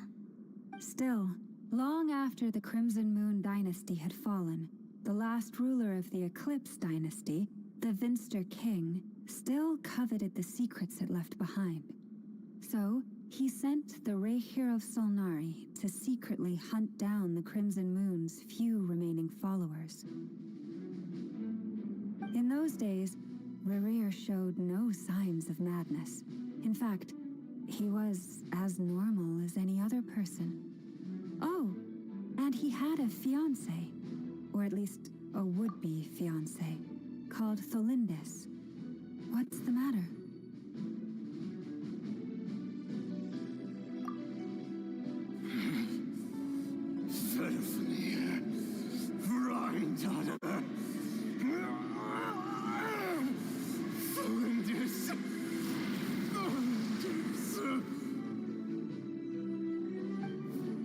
Interesting. Anything else? What about this? Well, she was a researcher at the Universitas. Oh, and one more thing.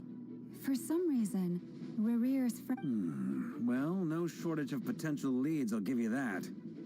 In any case, it sounds like we can conclude that while Delindis was still around, Rerir appeared to be lucid and quite normal. Delindis, it seems, must have been the one thing in this world that he couldn't let go of. Tell me, though, were these pure-blood Conorians we're talking about here? Why do you need to know that? Hold on. If she was a pure-blood Conrian, oh yeah, just like how it was with the captain. If we could somehow find her, do you think there's any... It's possible, but it would take a miracle. We can't pin all our hopes on that. That merchant who never knows, Dori Sangama Bay. All right, then. Let's Traveler, Paimon, Kutar, and Miss Arlecchino. Well, as for the others... On the way over here, I noticed that the wild hunt monsters had grown even at this rate. The people living here will be in grave danger too. So I'm thinking of gathering together some of our followers. I'll head back to the curatorium and meet up with... Feels good knowing we've all got something to be getting. Given that Wild Hunt has been a lot more active lately, the Lightkeepers have likely begun their own operations too. If that is the case, someone will need to pass the news. I'll hold the fort for now. Then discuss our next move with Flints, Ino, and Anefa when they get back. All right, then. Well, the clock's ticking. If that's everything, we'll be on our way. We'd better get moving too. We'll try to buy you as much time as we can. Relax. Just do your thing. Now, I decided to call in some back. Stay safe, everyone.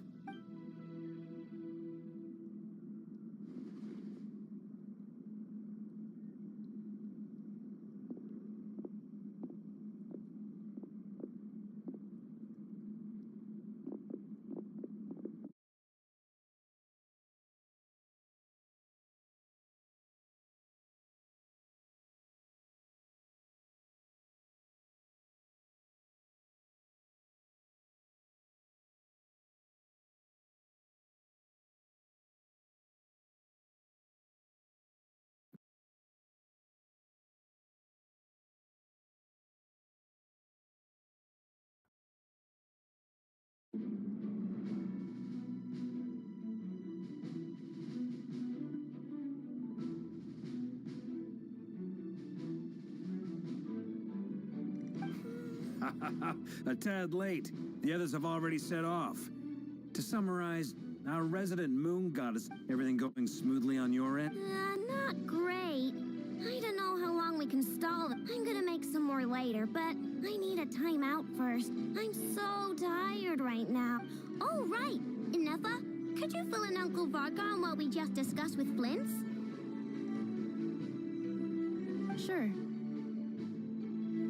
Uncle Varka, you previously told us about how when you went to investigate a source of the Wild Hunt in Amsvartnir, you discovered that, but according to Flints' intel, several outbreaks of the Wild Hunt had already occurred in Nodcry. That was before Rerir had regained his body, when he was far from regaining his full strength. In other words, in theory at least, he still lacked the means to act in two places at once.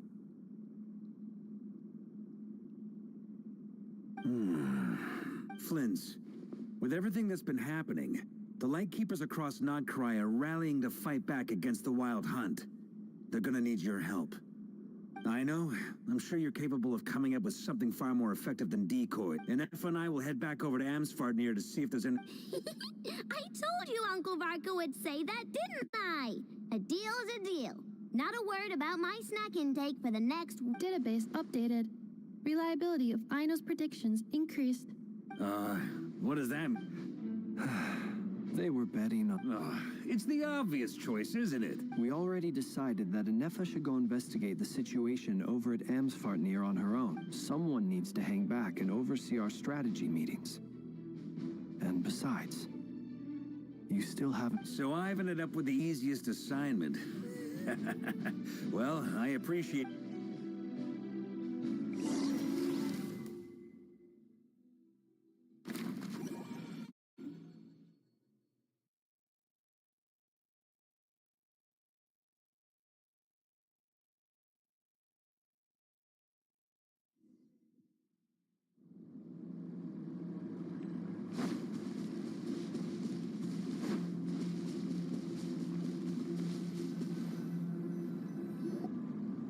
Here, this will serve as a good spot to cross over. Oh, Kino, hold up a second. Since you brought us all this way, we still haven't got the slightest idea what's going on here. And if even Columbine... Simple. Because I am an inheritor of the royal bloodline of the Crimson Moon. And one of the last surviving embers of the Two Worlds' flames. Huh? Are you serious? As in, you're a descendant of that Crimson Moon dynasty we were just talking about? The one from ancient Conria? Your surprise is understandable. I was also taken aback when I first learned of it. But the more I thought about it, the more I realized the signs had been there all along. When I was young, I discovered I could wield a very special kind of fire. It coursed like blood through my veins and smoldered away inside my nerves.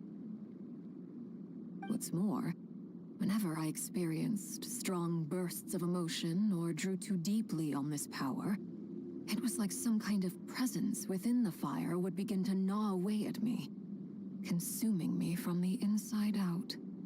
Exactly. That is why my hands are like this, too. At first, I saw it only as a curse, but once I became a harbinger, the jester apprised me of the truth. Together with my own investigations over the past few years, there are several things that I have gradually come to understand. For instance, take the so-called Crimson Moon. In truth, it is nothing more than the shattered remnants of the iridescent moon, fused with the abyss to prolong its lifespan. Since this blood flame was bestowed upon me by the Crimson Moon, it is a fusion of the iridescent moon's former power and the corruption of the abyss. You all understand the nature of the abyss well enough. I draw upon its power, and in return, it hungers for my soul. This strange blackness is the mark of corruption it has left behind. If I recall correctly, you once told me that if the corruption ever made it to your heart, you'd become a completely different person. Yes, and that's the reason I'm always careful not to push my power too far. It's essentially a never-ending tug of war. Whew. Anyway, the rest of my story can wait. Is there anything else about the Crimson? Paimon has a question. So, the Crimson Moon that the Carians used to worship was actually the iridescent moon, right? Which was one of the three moon sisters. Does that mean that the Carians were to the Crimson Moon as the Frost Moon Scions are to the Frost Moon? So much of that history has been lost. We have no way of knowing exactly what they were like, but I would suspect that the Conrians weren't as devout in their moon worship as it might appear. The iridescent moon. Later on, perhaps someone discovered a way to make direct contact with the abyss. Or maybe there was some kind of ideological divide. Either way, a dissenting faction staged a coup and drove out the royal heirs of the Crimson Moon dynasty. Still, even with the dark sun looming high overhead, the Crimson Moon's glow never truly faded. If you want living proof, it's standing right before you. The first time we met, I sensed something familiar in your presence. When I looked at you, I felt I could see that mysterious red moon in the corner of my eye. In your flames, I saw its broken image. Well, I appreciate that you kept it to yourself. Much about the Crimson Moon is still a mystery, and I'd prefer not to end up as the object of an insane research project. Anyway, time is against us here, so if there's any other questions, they'll have to wait. I just want to make sure I've got one thing straight. In her letter, Sandrone mentioned that since you are unable to contain the iridescent moon's marrow yourself, you intend to leave it in my custody. Correct? That's right. For now. It's the only way I can pay you back for your help. The iridescent moon is already part of who you are. So with its marrow in your possession... Deal. Then let's get started. Get what started? What does this place have to do with the Crimson? When I first became a Harbinger, the Jester gave me a book called Harry, also known as Leobranto Inamorato. You should be able to buy a copy next time you're in Fontaine. It's a love story set in the Crimson Moon era, but setting aside the tangled romances of its characters, it also records a few interesting details. In the Crimson Moon era, or so the story goes, there was an orphanage that received children from beyond the bounds of this world, and subjected them to a peculiar and... Beyond the bounds of this world? For real? And what kind of induction ceremony? The Crimson Moon Sages looked beyond this world for beings with powers that surpassed the gods. But fearing they would lose control, they subjected these children to a process of refinement. They made these children crawl up a fireplace and kept asking them, "Have you died? Did you see it?" Until they finally admitted to having died and seen a crimson moon. The adults embraced the children who passed the ritual, telling them, "Within the fireplace, you have traversed the flames between two worlds. Here and now, you are born anew."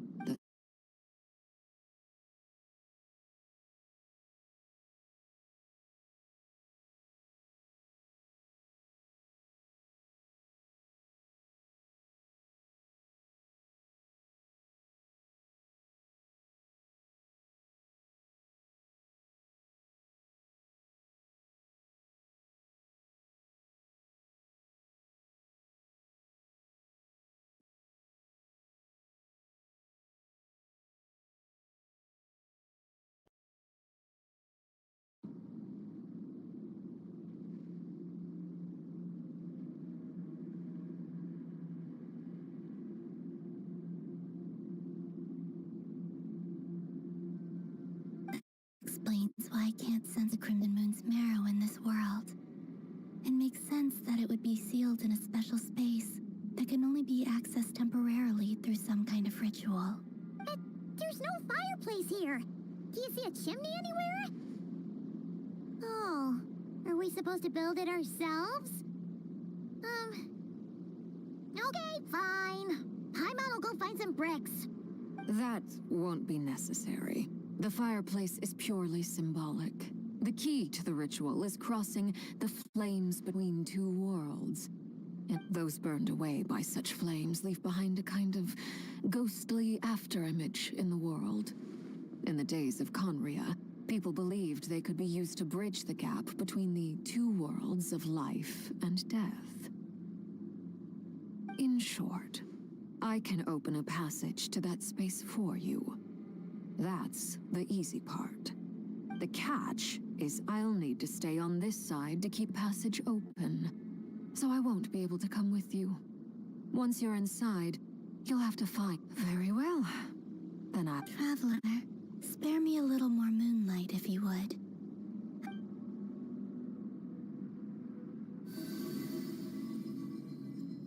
Thank you. I feel like I've recovered some of my strength now. It should be enough.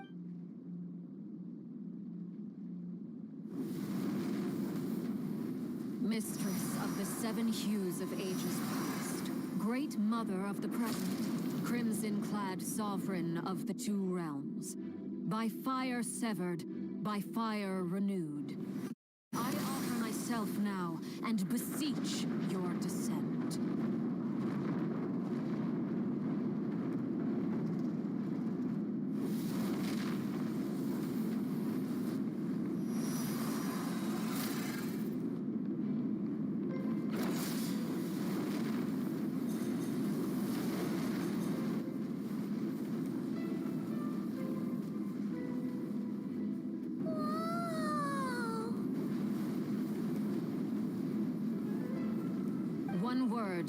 advice.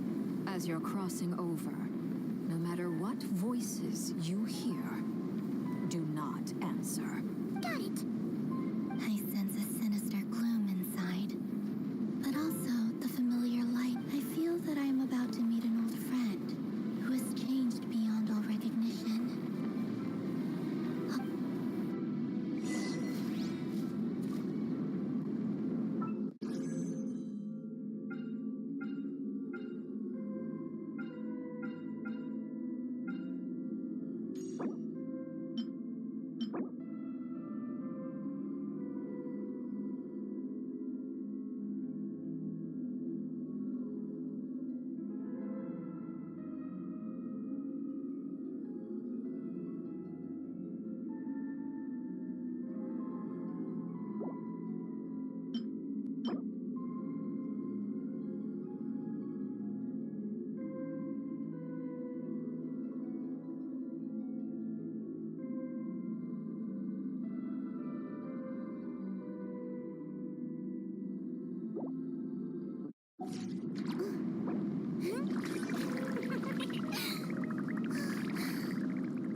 Seismic changes often begin.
at the abyss?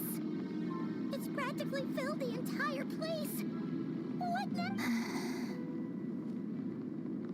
What a tragic sight. Fragments of your broken body, seized by the abyss, and hung up aloft like mummified remains. Iridescent moon, was this truly what you wished for? Careful. There's something spooky about this place. Feels like something is lurking in the fog. Haimon's right behind you. Whatever you do, don't run off without her.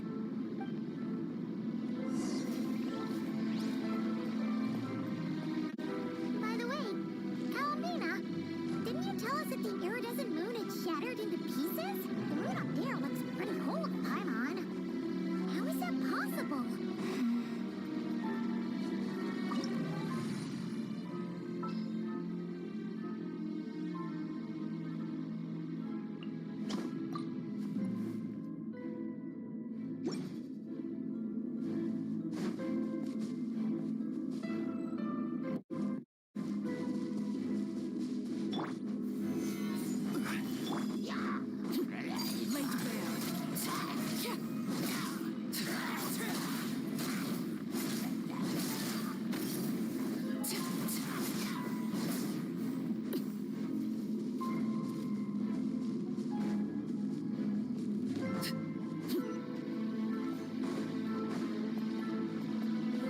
Just like I thought. It was only a facade.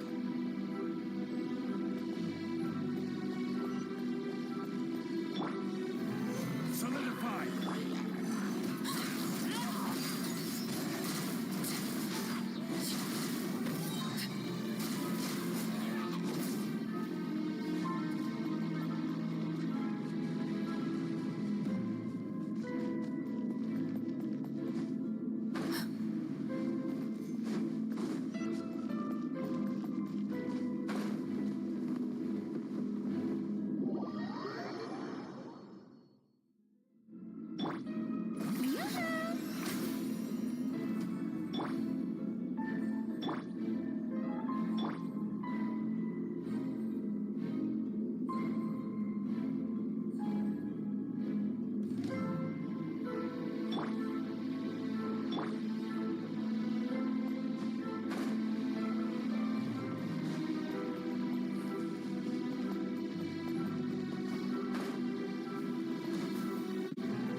Stabilize!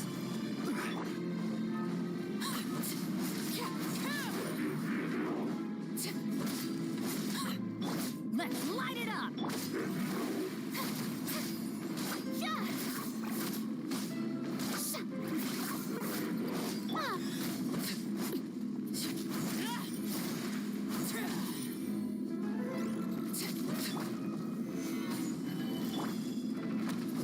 Laid bare.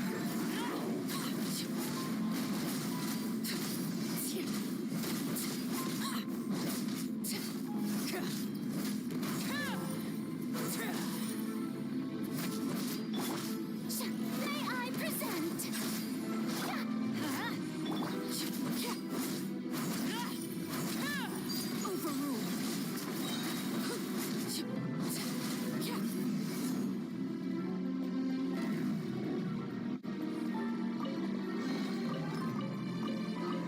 Everlasting as the moon.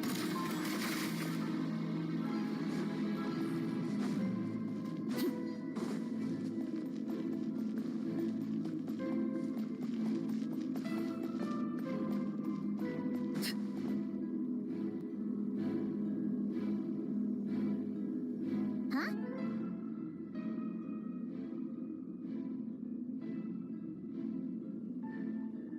Huh? For real? That's way too high. There's no way we'll be able to reach it. No, I'm not sensing anything up there. It's coming from under the mountain. Let's see. Ah! There's some kind of weird shadow over the water. Wait, see that? Looks like a mechanism of some sort. Let's check it out.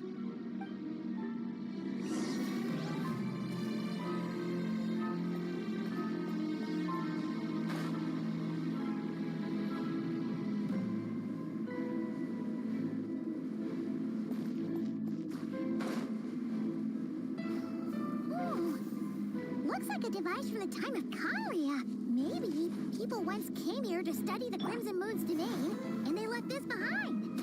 Oh, if we can activate it, we might find some clues.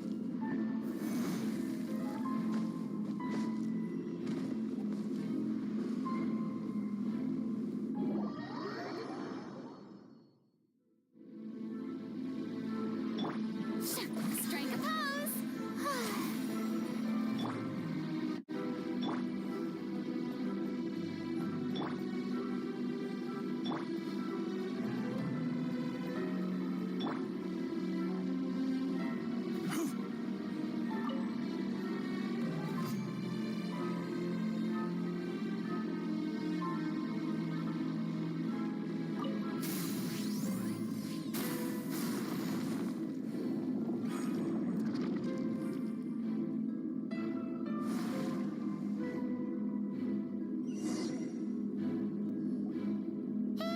Look at that! Now that the mechanism's running, the shadow in the water looks... Do you think these mechanisms might be the key? Felindis, we'll leave the rest of the research in your hands. We'll be heading back now. I hope this isn't ruining date night. Ugh. Mind your own business. Just leave me some snacks on the table. Felindis? Is that Rear's girlfriend? How come we're hearing her voice here? Oh, yeah. So, do you think she was studying this strange space all along? The Abyss has made this space extremely unstable. Maybe that's why some of the things she said and did were preserved here. Like Echo. Whenever I see this view, it takes me back to a poem, Waning Moon. Oh, lifeless damsel, weeping on a mountain crest. Mourning still in wistful tone, her fragile soul now laid to rest. For me, of all people, to be here investigating the mysteries of the Crimson Moon space. Is it a coincidence? Or something more?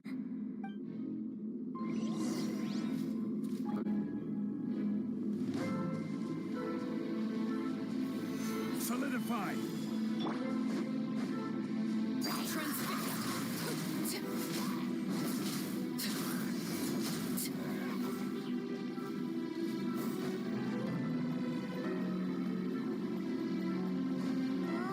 Looks like the Abyss has messed up this mechanism.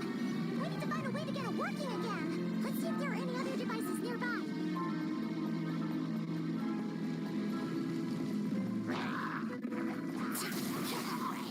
Stabilize!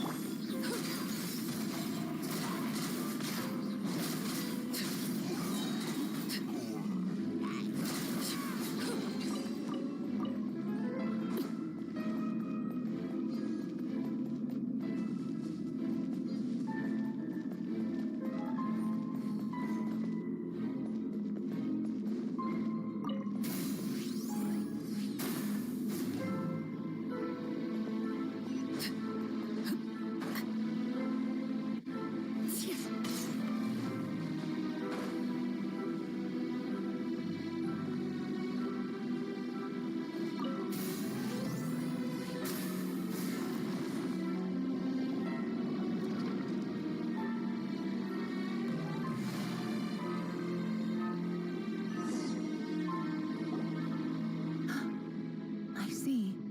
So the moon marrow, or rather the power of the three moons, is the key to unlocking...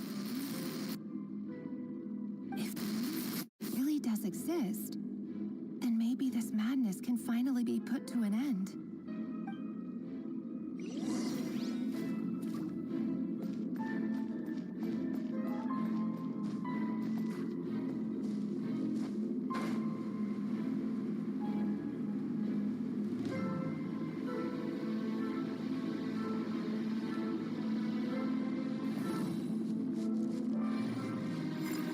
Take cover behind the rocks!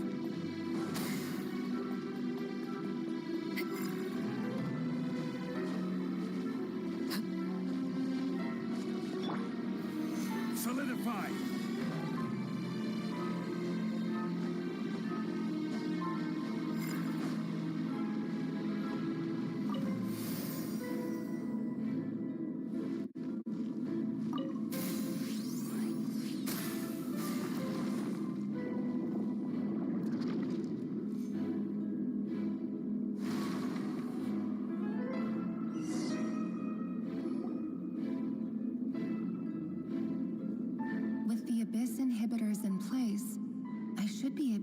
access the chamber with the moon marrow.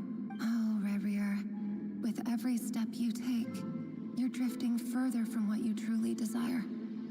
But you're not the root of the problem. Ever since that outsider set foot in Conria, the Vinster King has sunken deeper into madness. If only I could get my hands on that outsider.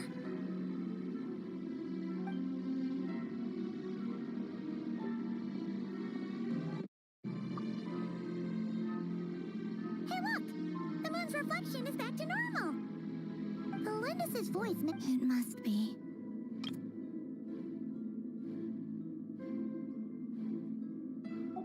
Then there's no time to lose!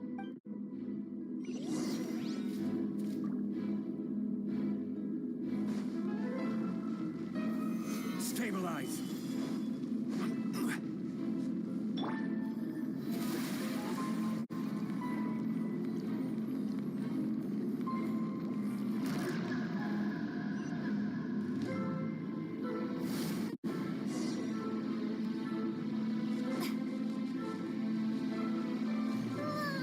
These things are so creepy!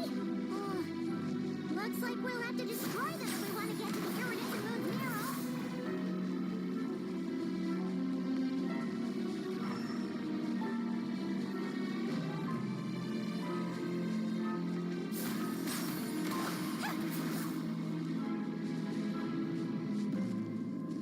That must be the iridescent moon's mirror!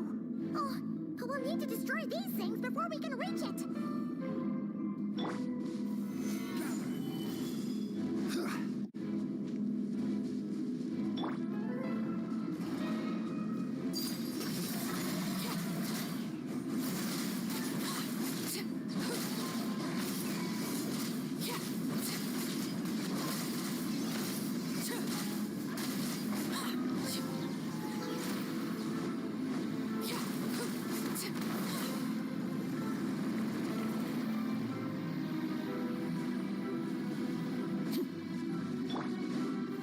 Stabilize!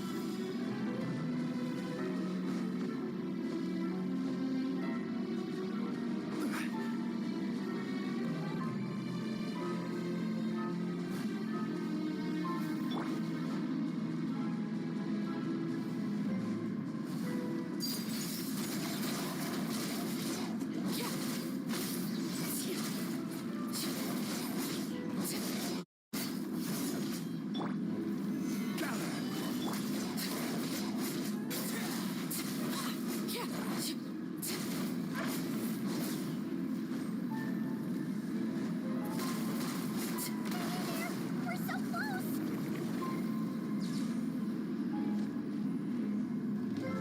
This is where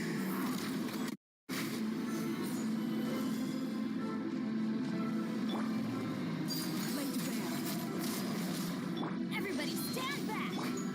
The show begins!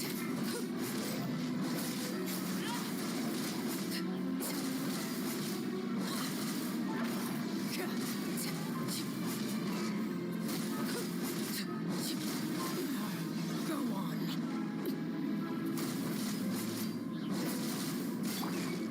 Stabilize! Transfixed.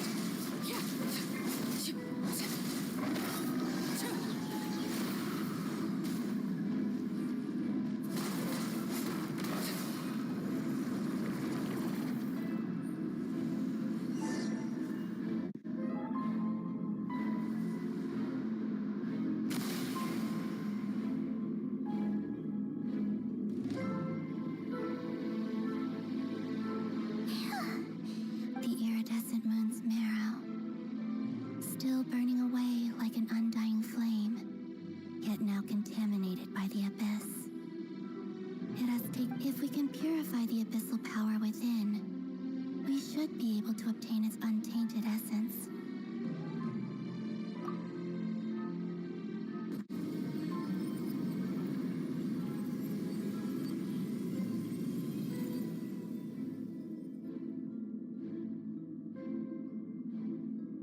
It's so cold. Is it you? Huh?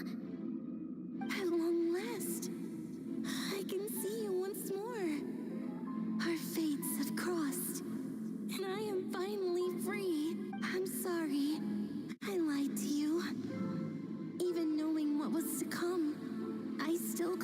go of the fear in my heart. As the moment the moon shattered, my body began to split apart piece by piece.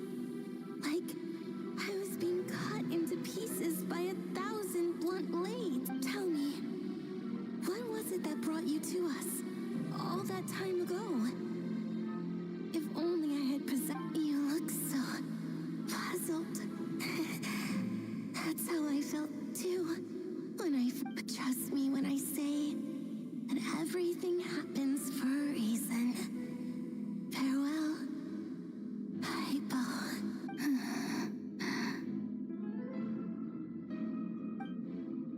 What was that all about?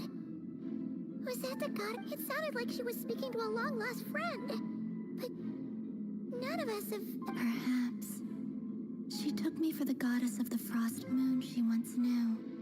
For a fading soul like hers, our auras must be too similar to tell apart. But anyway, we've got the iridescent moon's marrow now. All right, time to leave this...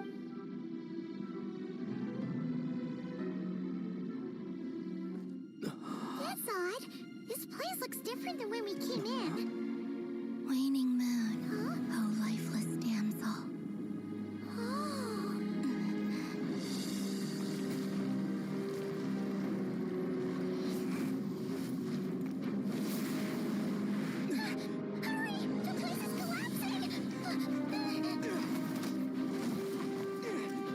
It wants to trap us here. Who's it? The abyss? Now we've taken the moon marrow. All that's left here is a dark will. It will show us no mercy. Give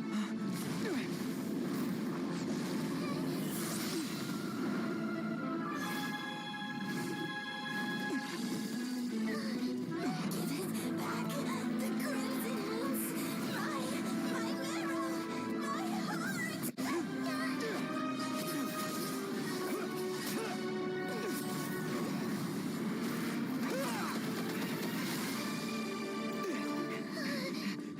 Finally! Oh no! The exit's blocked! They're back! Now what do we do? This is where you fall. Witness my rise. What are you waiting for?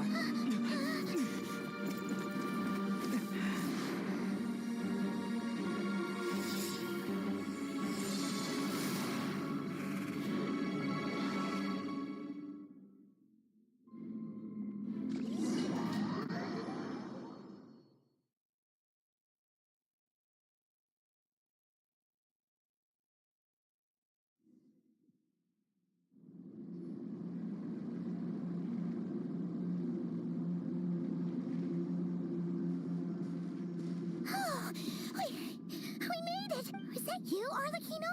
Did you... Wait, your hands! They're...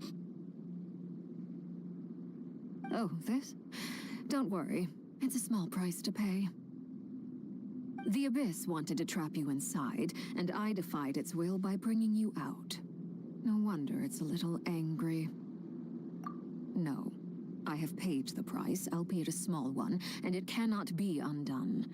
My hands have already fused with the Abyss. Purification would simply destroy whatever's left of them. But surely... Oh... We're so sorry, Arlecchino. Paimon can't... As much as I'd like to call it a favor, the truth is I was simply holding up my end of the deal. Yes, you did your part. And as promised, I will leave the iridescent moon's marrow in your care. From this day forth, may the two worlds flame...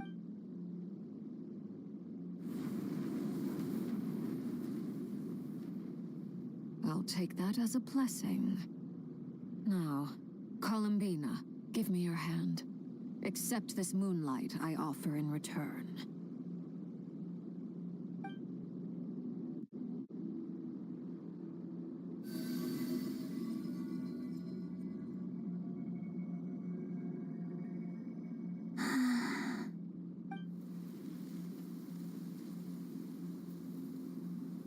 Feeling stronger? Hey, Columbina! fine. By the Frost Moon's authority alone, wielding the power of the other moons was always going to be a stretch. Still, I think it's fair to say that your strength has returned, at least to the level it was at as Third Harbinger. It's still not enough. There's no way I can hope to challenge Rayrear like this. Just one more ray of moonlight, if you would.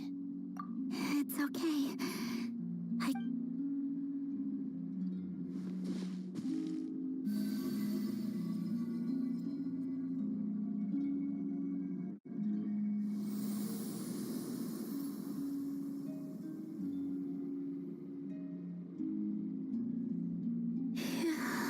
How about now? Fighting fit? At the very least, I won't have to stay hidden like before. I want to see him gone from Notcry. The Ray here of Solnari and his wild hunt must be sent back where they belong. Well, it's good to have something to aim for. You certainly seem more alive now than you did earlier. When I first met you, you didn't strike me as a ray of moonlight. More like a wisp of fog drifting in from who knows where, ready to scatter at the first sign of a breeze. But now, you're full of vitality. Just like the Frost Moon, once the brightest of them all. May you keep shining, Columbina. This is who you are. Thank you. Look after yourself too, Arlecchino. I know you have plans of your own, and that's why you're always seeking to grow stronger. But whatever you're after, don't let the Abyss take a hold of you. I do not wish to see you go down the same path as Rayrear. I appreciate the concern, Columbina. Although perhaps it's time you took a new name. A new name? Kutar, the Moon Maiden, Columbina. They're nothing more than code names. They describe who she is and the roles she's played, but they're not her real name. We often use code names in the House of the Hearth, too. But it's knowing your real name that keeps you grounded. Up till now, you've been living a wandering life, so you've probably never really cared. All I'll say is this. Once you've defeated Rayrear, give it some thought. All right, that's it from me. I'll get you back safely first, then You're the best!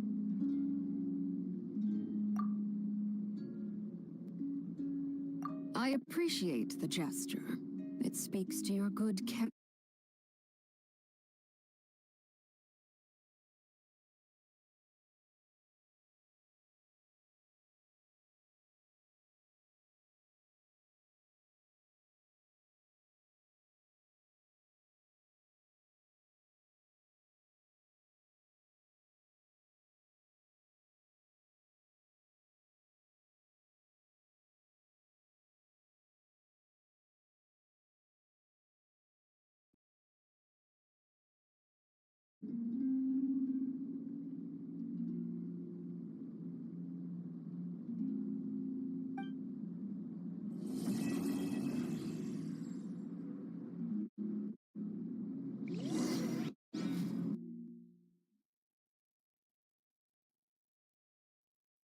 It was a close call, but we got the iridescent moon's marrow and restored Columbina's strength.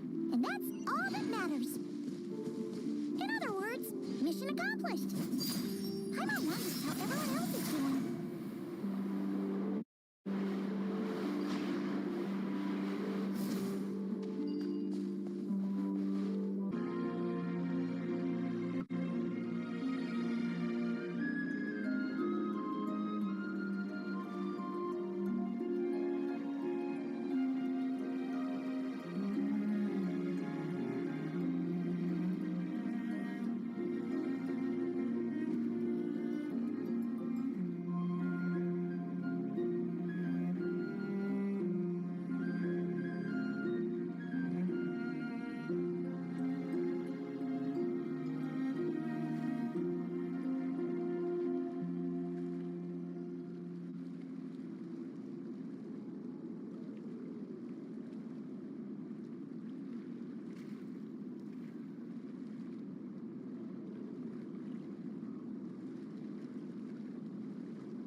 you think the others are making good progress?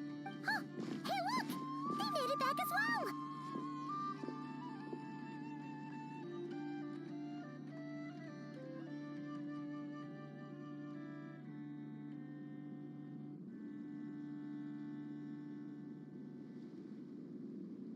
Blitz! Llama!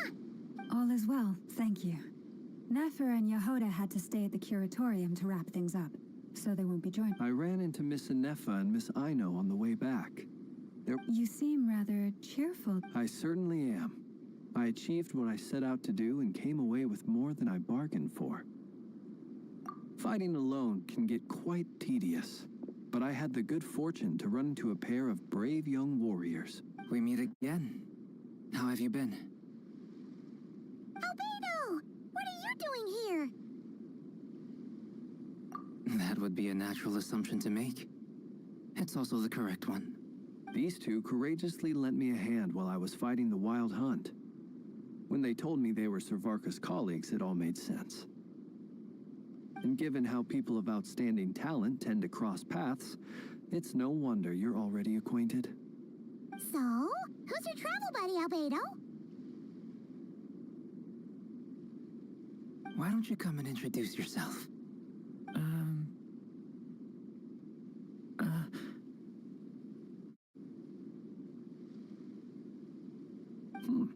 A gentleman of few words, I see, and a rather stern countenance.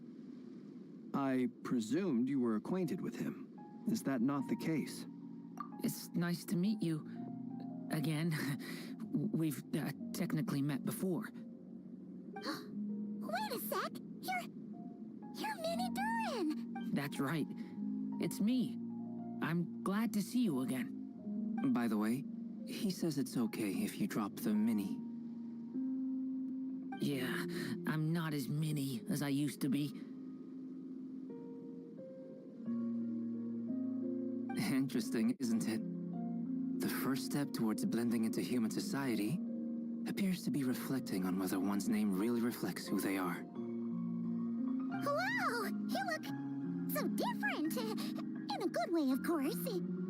It's great to see you looking so healthy. Thank you, Paimon. And although you're as mini as ever, I understand that diminutives don't always convey endearment.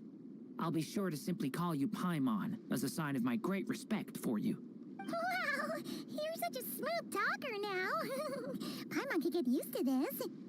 From now on, you may refer to her as your esteemed guide, Paimon.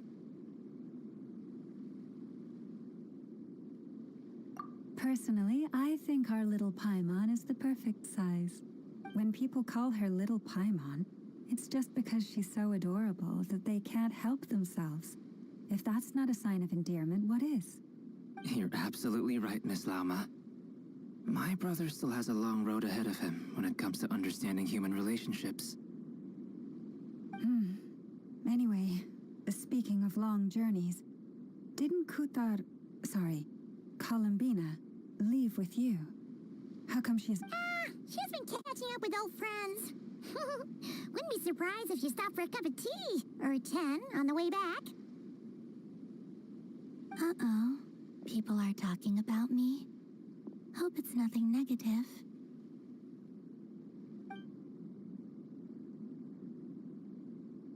Judging from your expressions, I'm guessing it all went well? It's getting crowded here. I'll go... No need. This is a job for an alchemist. I'll whip some up. Thank you for your hospitality, ladies and gentlemen, but I was merely escorting my friends back. I'll be meeting Sandrone shortly, as we still have some things to discuss.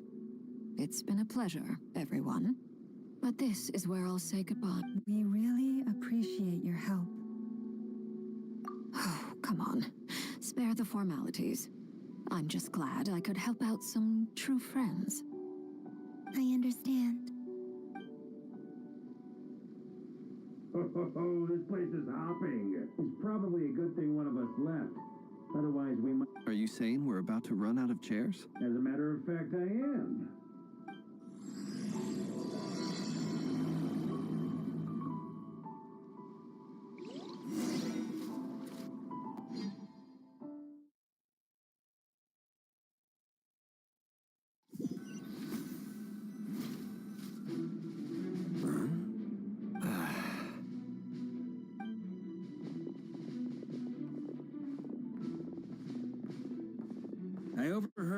little chit-chat outside, by the way. With Miss Columbina's colleague gone, we should be back to the original crew plus the other colleagues I brought in. Though, it looks like we have another new face. Someone else managed to rope in a colleague, too? Frankly, you and Paimon are the only people I know here.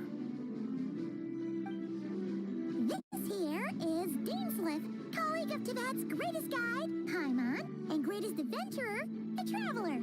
Well, not exactly colleagues, more sort of friends. When someone else jumps in to do the announcing, you know you're speaking to someone important. Let's hear what he has to say. Note to self. Once Paimon knows your name, the rest of the world will soon follow.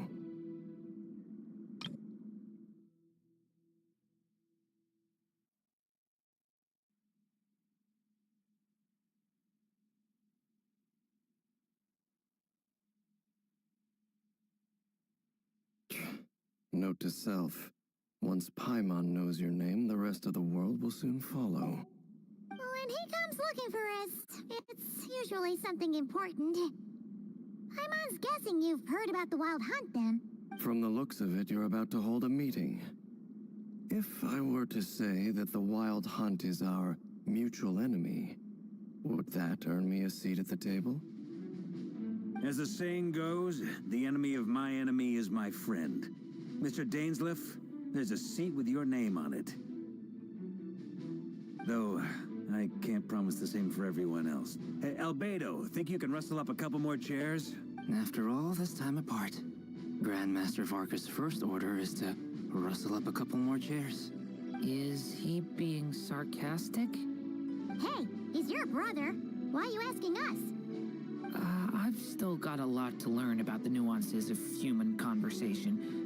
Trying to decipher Albedo's way of speaking has been like jumping in at the deep end. Oh, good point. Paimon gets you now. Don't sweat it. There are people who go their whole lives without getting the hang of it. You're ahead of the game already. I wonder what's taking Nefer so long. Perhaps you should go and check in with her. If anyone... I just got back from the curatorium. Besides, aren't you curious? Miss Nefer doesn't strike me as the type to share secrets. And since gathering intel is her specialty, I'm under such circumstances.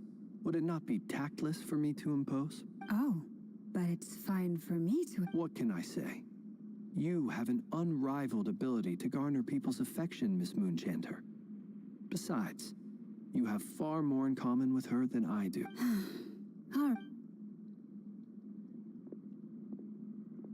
Impressive. She barely fought back at all. I admire your powers of persuasion, my friend. As I'm sure Miss Lauma will realize soon enough, the trick in life is to always pitch in with other people's responsibilities so that you can be selective with your own. Another trick is to simply hide in the background. Spoken like a true saint. Anyway, looks like we've got some time to kill before the meeting. Let's take a little breather, folks. And feel free to chat amongst yourselves. We'll get down to business once the other two arrive.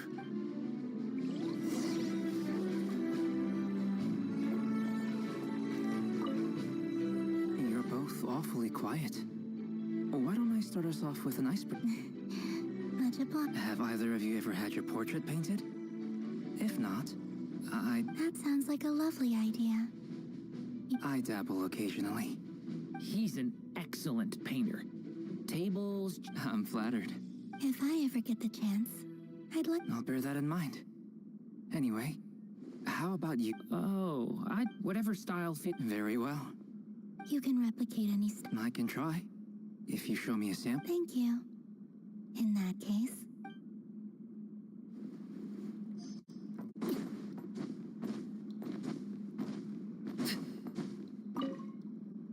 Truth be told, I can't remember the last time I was in a meeting with so... You're not alone there, my friend. The Lightkeepers also struggle. I don't doubt that. I've only ever met two Ratniki, one being you, and the other being that young guy, Itlua. Itlua is a good apple. I'll give him that. He's kind, honest, and regularly delivers supplies to my lighthouse. So you're what? A fake ratnik? Come on. Let's just keep this between ourselves. Probably that goes without saying. Gotta be careful. Anyone else in the know? It's dangerous being too sharp for one's own good. Then, in the name of the Animo Archon Barbados himself. When we went for drinks, you said that you and Barbados were practically best buds. Of course. Just as long as you don't go spreading around the fact that I'm close with Barbados, all right? Fair enough, then. Nothing like a bit of mutual leverage to...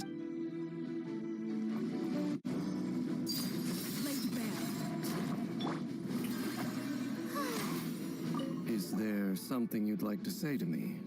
Yeah. For starters, why'd you just show up here without even giving us a heads up? If you think back to our previous interactions, you may recall that that's hardly out of character for me.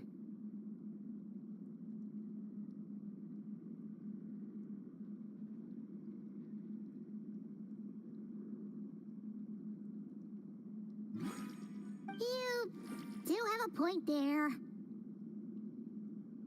Oh yeah, you'll need to find somewhere to stay the night too, right? Want to tag along with us? You never know. We might get a group discount. Sure, let's do that. Great! Paimon will handle it. And in return, we can get Dainsliff to be our very own personal bodyguard. If that's what you had in mind, you should have said so sooner. I'd be happy to help.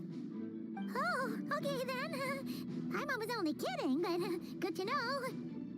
Anyway, since we're all here together, we might as well watch each other's... Indeed.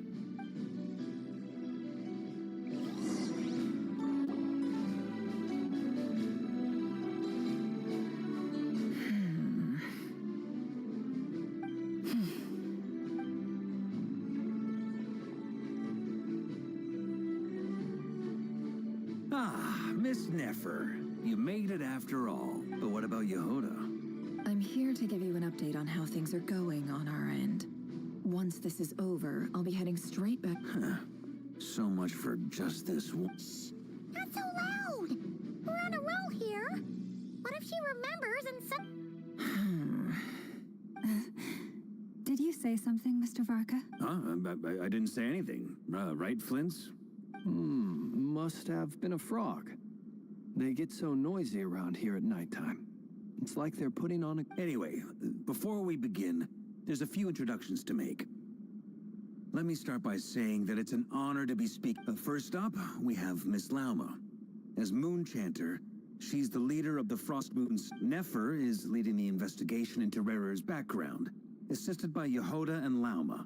Over here, we have Mr. Flints, a ratnik and guardian of the abandoned lighthouse. In our last operation, for those of you who've never met, this is Mr. Albedo, a renowned alchemist and captain of the Knights of Favonius investigation team. Next up, we have the Moon Maiden and former Then we have the Traveler, who's earned more titles than I could possibly hope to list out, so I'll spare you the rundown. And Paimon, the ultimate travel companion and quite possibly the best guide in all of Teyvat. Wow! That's a lot of people. Great turnout. Miss Nefer, it looks like you might have another job coming your way, so, You think I haven't got enough on my hands as it is? Who's looking for me? That would be me, Miss Nefer. I have a commission for you. And you are? Who I am doesn't matter right now. What does matter is that I'd like you to gather more intelligence. Well, it's not as if we never take on anonymous commissions. But in your case, I'll have to decline. I'm gonna take a wild guess and say your job's probably more hassle than it's worth. It's my eyes, isn't it? Conrian, I assume.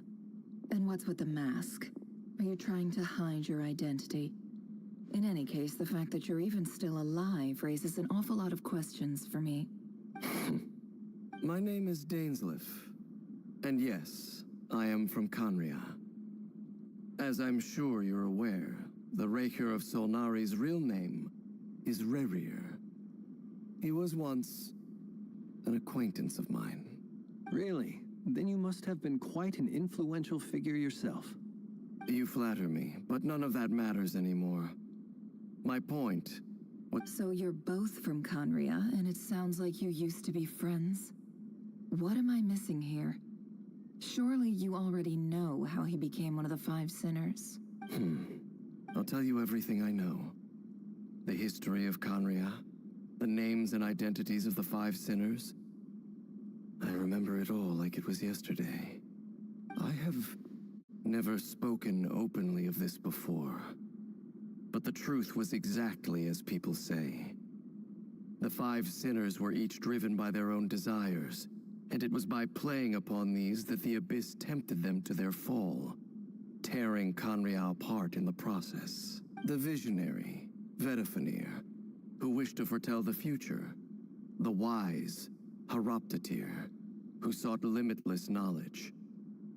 Gold, Rhindaughter, who desired to create life.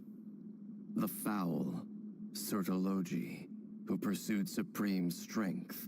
And last, but not least, Raker of Solnari, Rerir, Ravager of the Moon. Of the five, Rerir is the only one who remains a mystery to me. He never harbored grand ambitions, so what changed in the space of a single night? How did he come to fall like the others? In other words, you're saying that his change came as a shock to you, and you have no idea what actually happened? That's right. You mentioned how the Abyss tempted them, which led to their fall. But what did that look like in practice? And what other context can you give me about the events of that time? The more detail you can give me, the better. Strangely, now that it comes to it, I hardly know where to begin. The fateful night took place during the era of the Eclipse Dynasty. One day, my elder brother, the visionary, Vedifenir, was summoned to the palace by the Vinster King, only for the king to gouge out his eyes and cast him into the dungeons.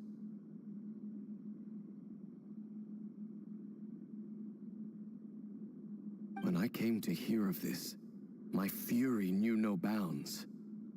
I gathered together every ally I thought I had, and together, we set a night to storm the palace and free Ved.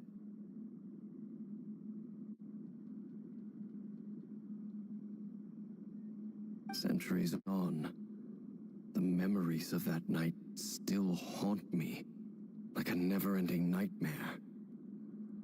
We broke through the palace gates, just like we had planned, each striking towards our separate targets. But then, I was betrayed. Even Vedifenir, the very person I had come to rescue, abandoned me and partook of the Abyss's power.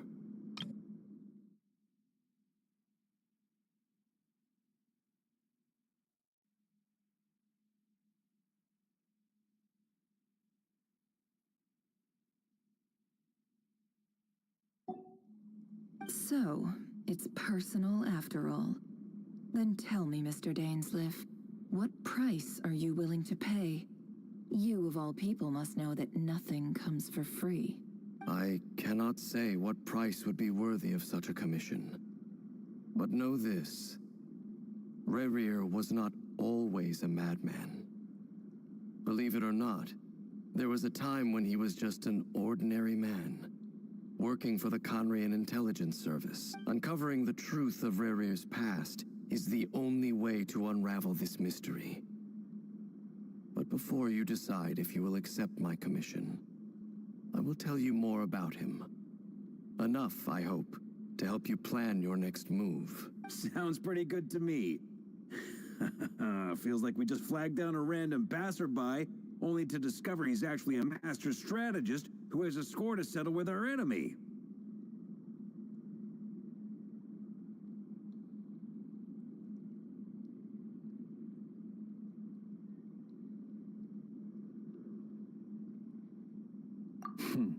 Can I borrow your halo?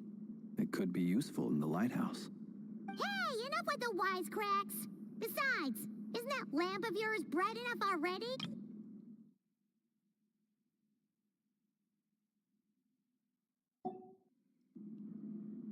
Relax. It was meant to be a compliment. If that was a little over the top for your liking, I'll make sure to tone it down next time. I'll give your proposal some serious thought, Mr. Dainsleif. Let's speak in... Before that, there's a few things I'd like to share.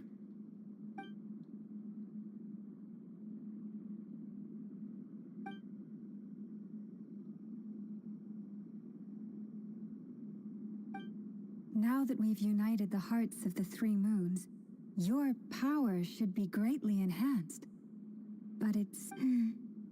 I believe it. You've done so much for me, so I want to be completely honest with you all. Even though I'm doing a lot better now, the truth is, my recovery will likely be an ongoing process. From the moment I was born, my power has been slowly ebbing away. And that is because Teyvat has never accepted me. Even with the moons united as one, it seems my rejection cannot be undone. So far, I have yet to find a solution. It may turn out to be a problem that will plague me until the day I finally leave this place behind. Even so, I will do everything in my power to help you drive out the Ray here of Solnari. As Arlecchino put it, this is not about chasing the spoils of victory. It's just a gesture of heart. Kutar.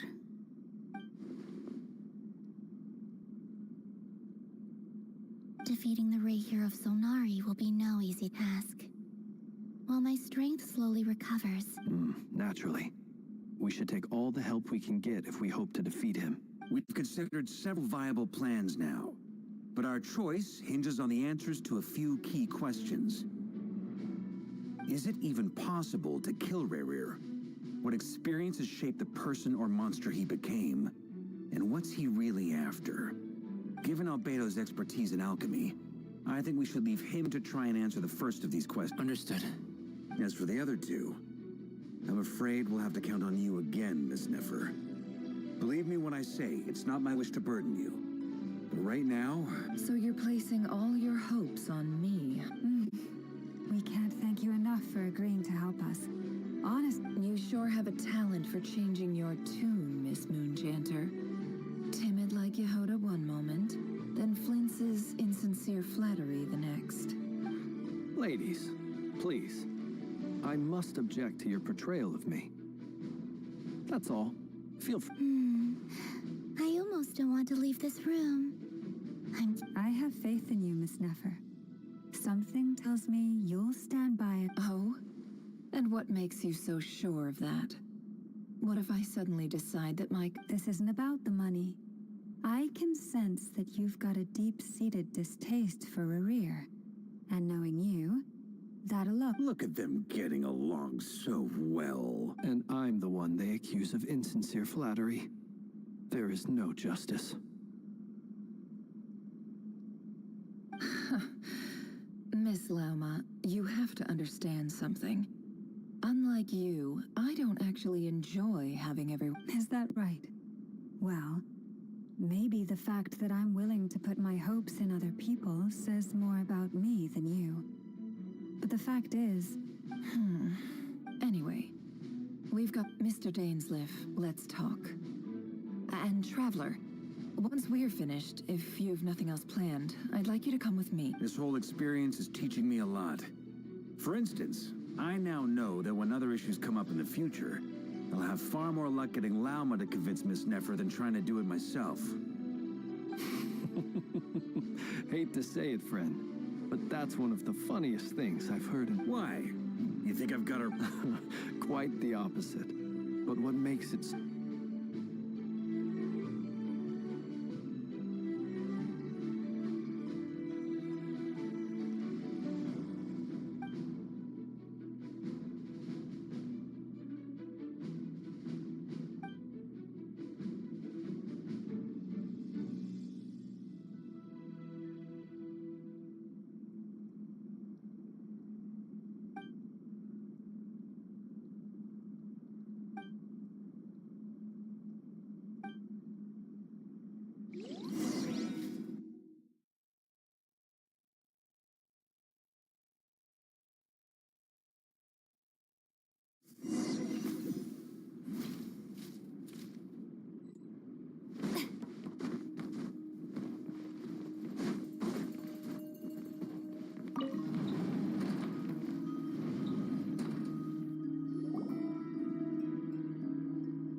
Thank you for waiting. It's okay. We actually used the time to help Dainsleif get a room at the hotel. That's very considerate of you. Now, I trust you share my curiosity about Rarier's past, and you seem fairly familiar with Mr. Dainsleif already. We spoke at some length after the meeting. He was the one who suggested I should invite you to join this operation. He feels Dane has a lot of faith in us, that's for sure. Likewise. I appreciate that you got right on board without interrogating me about why I invited you. It shows that you That's because we know what you're capable of. We appreciate you too, Nefer. You might have been forced to help. That's one way to put it. Another is this, that once a decision's been made, it's set in stone. After that, all right. So here's how it is. I'm going to access Rarier's thoughts again using my confidential method. Now, I'm sure you've seen things like this before on your travels. The reason I've gathered you all here is to ensure my safety during the proceedings. I plan for us to enter the fragment of his consciousness together. Think of this as a diving expedition into someone's brain. If I'm the diver, you are my safety equipment, tasked with keeping me alive while I'm on. Once the ceremony begins, we will all be spying on privileged information. But in the interests of safety, you must remain absolutely silent. Lastly, any individuals of a weaker constitution are advised not to partake in the ceremony. In any case, Paimon has her own job to do.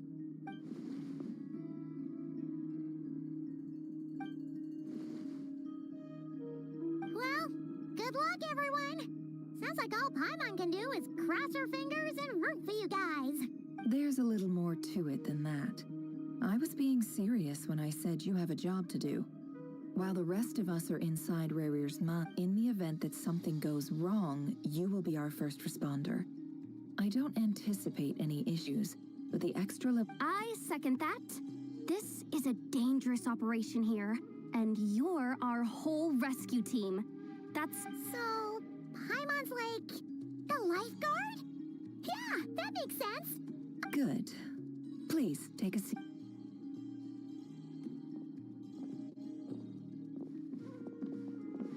So, did Mr. Dainsleif tell you anything else? He told me that he believes Rarier kept some big secrets in his life. He's not sure that they were the cause of his eventual downfall. But surely you're not planning to go through with this, no matter the cost. If you think that, you'd be overestimating me. I'm a businesswoman, not a mercenary. But I do have my own professional reasons for taking this job. You think I'd turn down the opportunity to get a first-hand glimpse into Conrian history? No chance. Well, as long as you don't let morbid curiosity get in the way of safety concerns. You're such a killjoy.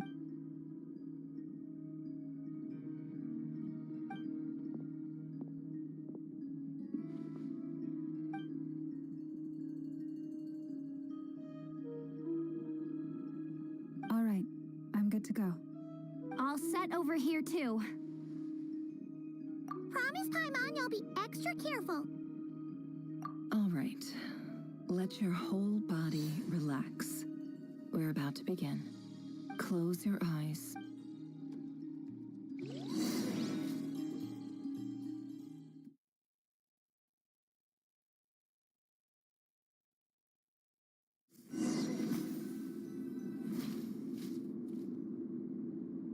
Phew.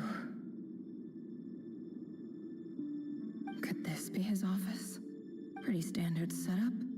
Bookshelves, paperwork, according to Dainsleif, Rarier used to be an intelligence operative. Chances are there's plenty of top-secret intel stashed away in this room. Is this where you keep your secrets, Rarier? Can't say I'm not looking for...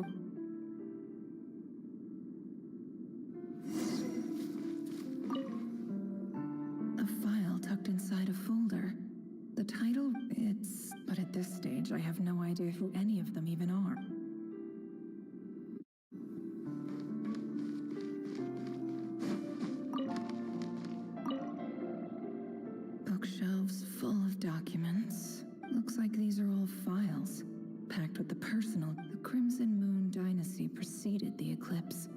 Since Rerir worked as a secret agent during the latter, it stands to reason that he was Yep.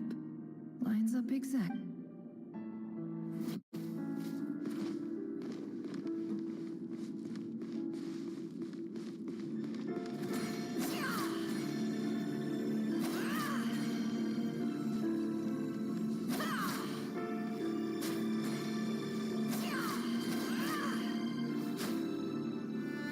Can't hide the truth.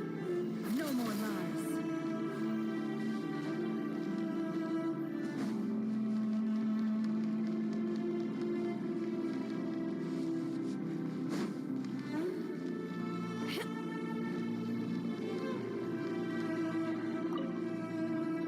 A box containing a ring must be for his girlfriend.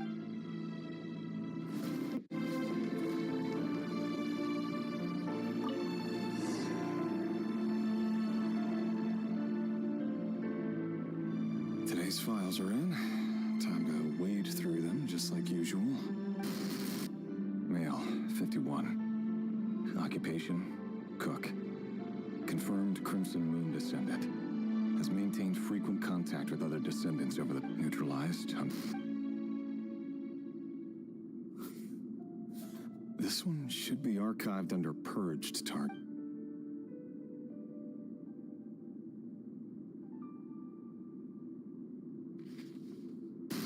Female, 23. Occupation, office clerk. Confirmed Crimson Moon descendant. Has maintained frequent contact with other descendants over the past year. Poses a threat to the dynasty. Neutralized.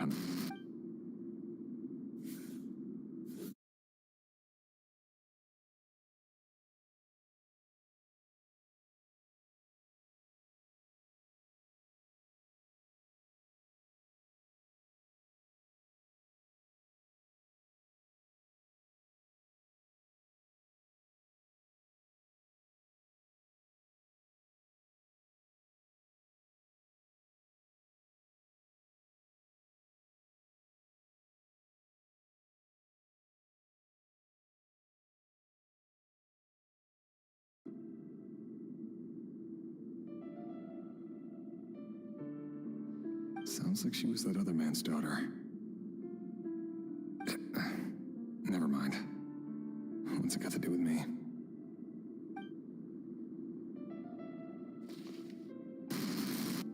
Male, 40. Occupation, teacher. Confirmed Crimson Moon neutralized on...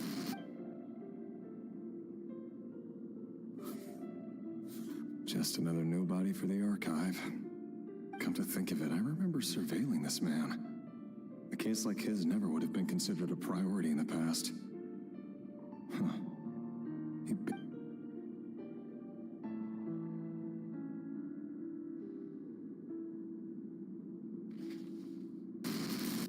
Female, 16. Occupation, none. Orphan and confirmed Crimson Moon neutralized on... Filed. I have no recollection of this girl. None whatsoever.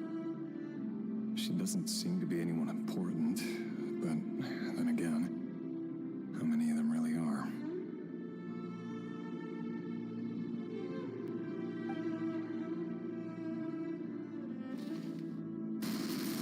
Female, 13. Occupation, none.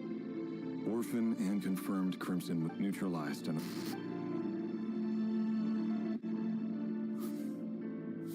Filed.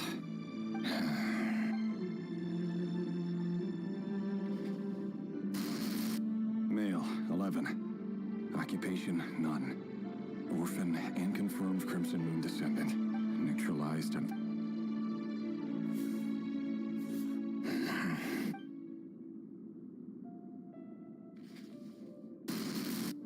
Male, 6. Occupation, none.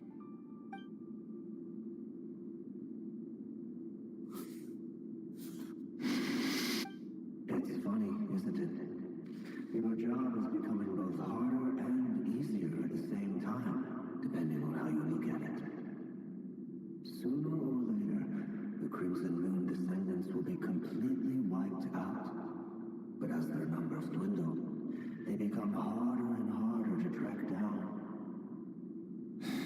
That's not how it is. Fortunately, however, most of the able-bodied adults have already been taken care of. The remaining weaklings will be increasingly easy to deal with. No! No. My job is to ensure the survival of the Eclipse Dynasty. And the only way to do that is by eliminating any and all potential threats. It's a perfectly legitimate line of work. Every single one of my colleagues can attest to my fairness. And if my friends were aware of the facts, I know they'd back me up too. Assuming, of course, that they were aware of all the facts.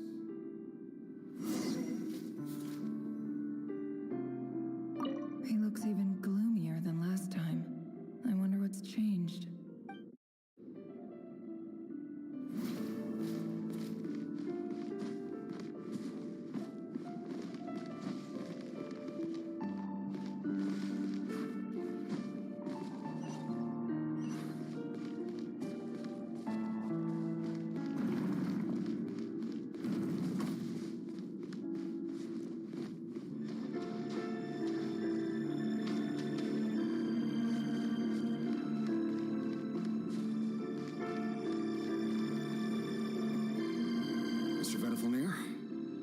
It's been quite some time since we last met.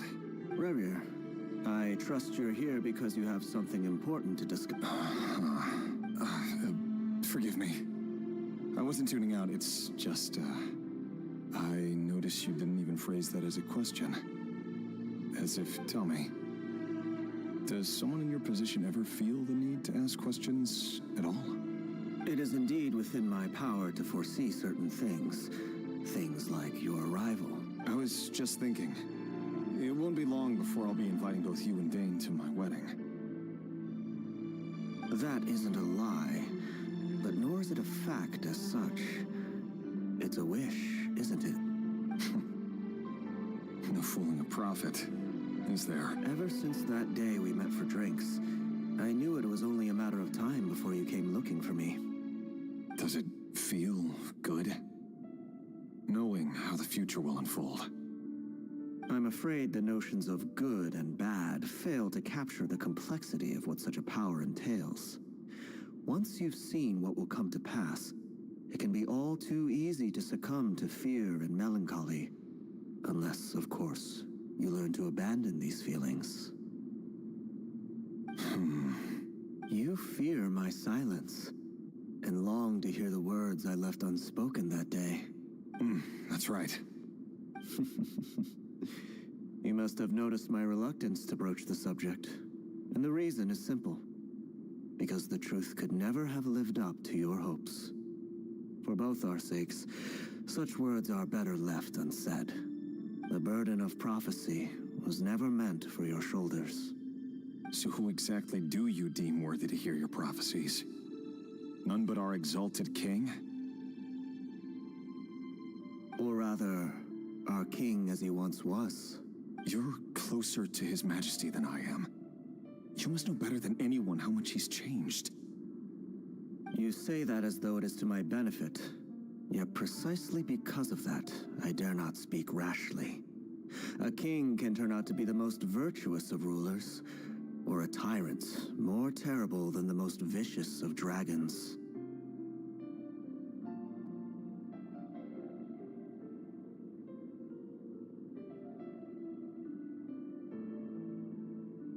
You are so wise and far-sighted, yet still you would have me live in fear of the unknown?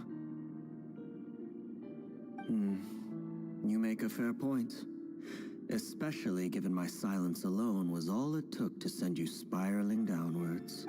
Very well then. Let me offer you some advice. And I say this not as a prophet or a visionary, but simply as the brother of your friend.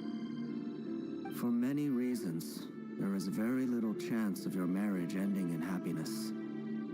If happiness is what you seek, you should find another fiancé.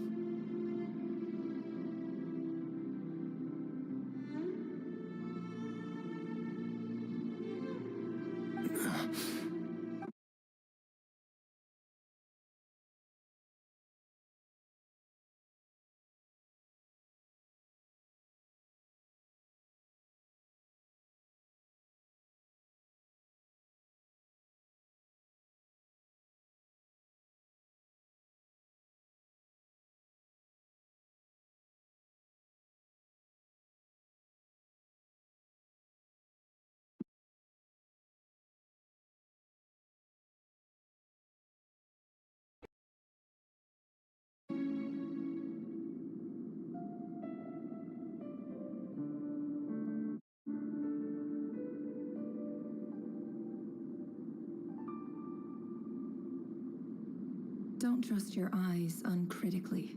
People only see what they want to, so don't be your own fool.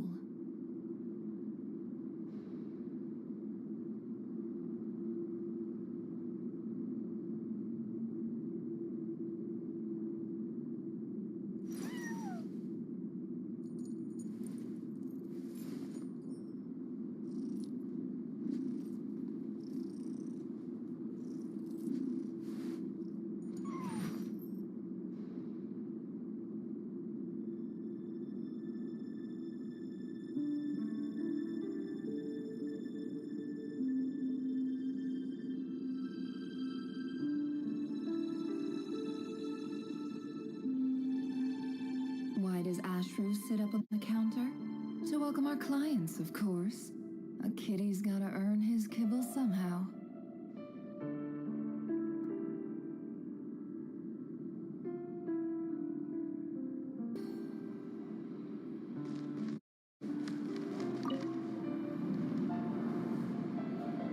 Wait. Hear me out. This time we finally got a clear look at his face and learned his true identity. His name is Rerir, and he claims to be one of the king's guards. What did you say? A cruel irony, isn't it? The man you're set to marry leads a double life as a brutal execution. Why are you telling me? Simple. It's because I want you to kill him. You are the only person he would never suspect. No, absolutely not. I would never dream of doing such a despicable thing. So you'll just stand by and watch him slaughter us to the last. Do not forget that the blood of the Crimson Moon flows in your veins too. The blood of the Crimson Moon? What does that matter now? The dynasty has long been dead and gone. You think that alone is reason enough for me to throw away everything I have? Why wouldn't it be? You two were once a child of the Crimson Moon, just like me. Don't tell me you've never felt so much as a flicker of fury for the way we were trampled into the dust. As long as you promise to abandon this pipe dream of restoring your dynasty, I can try to persuade him. Persuade the Vinster King? Do you even know why he's so obsessed with hunting us down? Why he keeps trying to force us to hand over our secrets over and over again? Or why we refuse to give up on restoring the dynasty? The Vinster King. A blind fool. His eyes clouded by powers from beyond this world. A petty little man with a miser's heart. And he dares to sit upon the throne? Mark my words. If you can't bring yourself to do it, so be it. Just you watch. The Reir of Solnari. That really is quite a secret you've been keeping from me, Rerir. But who am I to talk? Am I really any better? I've kept my own past a secret this whole time, too. Love should be built on honesty. But ours was born from lies. And yet, is it really so wrong to hide things that would only make life harder? If we don't cover up the parts that no one else should see, how can we go on pretending to be normal? Vedifulnir must have known all this. And that's why he made his prophecy. In the end, nothing stays hidden forever, but I won't just sit by and watch this disaster unfold. I'll do everything in my power to protect what I cannot afford to lose, no matter who I have to face.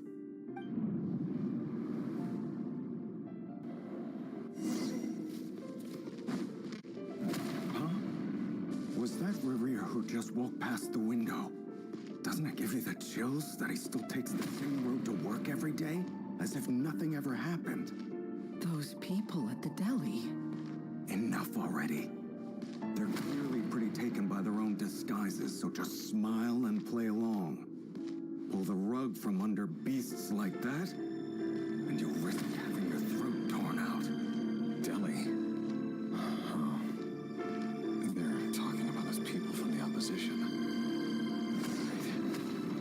I'd almost forgotten they used to run a deli. People of no consequence.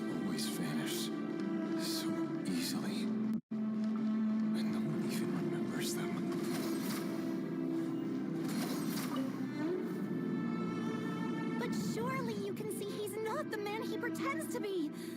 So many have died already, and they say that we're not going to survive this, are we? But why does it have to be this way? Do we really deserve to die just because of the blood that runs through our veins? Felindis, are you even listening? Sorry, Freether. My mind was off wandering. I heard you, though. You're talking about what Rerir said. He's just following the King's orders. He's a secret agent, and it's his job to hunt down rebels and dissidents. By the time you first met him, he'd already taken lives. Maybe he was using you from the very beginning. No. Rerir has no idea I have anything to do with the Crimson Moon. My family are only distant relatives of the main lineage, and besides, my eyes are perfectly ordinary. Truth be told, apart from my teacher, pretty much no one knows I have any connection to any of it. It's been a long time since my family severed ties. But as Orlog said, who could possibly talk sense into that raving lunatic of a king? I'll work something out. Trust me, I'm with you all. But for now, don't forget that Rerir is an Eclipse operative. You need to be extra careful when he's around. And when I am too. For now, don't come looking for me.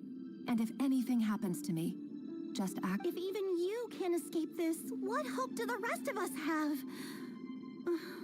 But after all this time together, surely he... I won't speak in his defense, nor can I give you a clear answer to that question. But I'll do everything I can to put an end to this. Here, hold on to this. If an opportunity to escape presents itself, take it. You'll be... You call that change? I've got a job, and there's still money coming in. But you can't go anywhere right...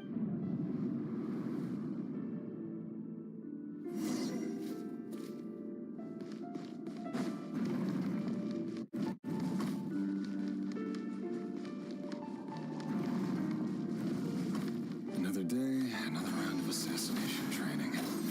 Training ground is just beyond this hidden passageway.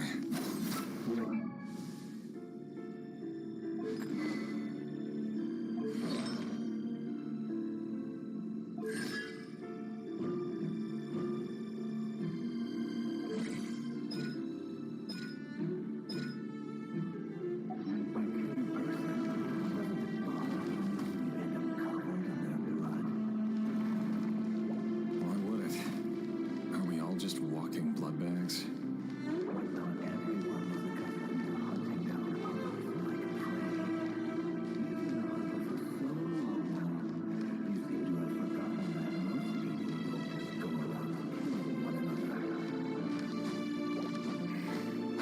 Leave me alone.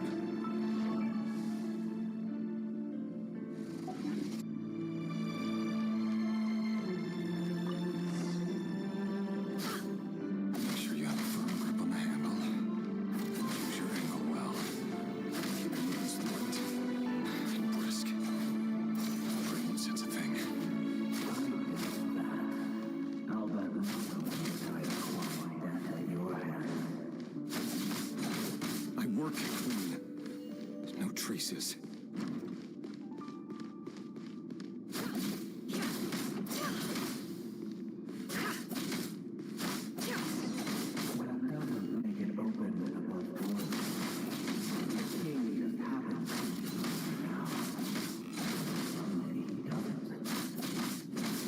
That won't happen.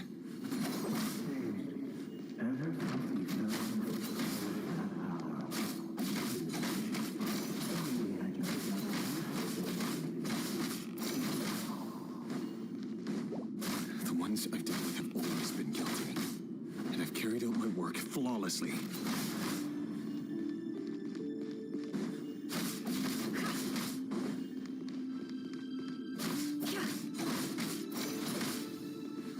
That can't hide the truth.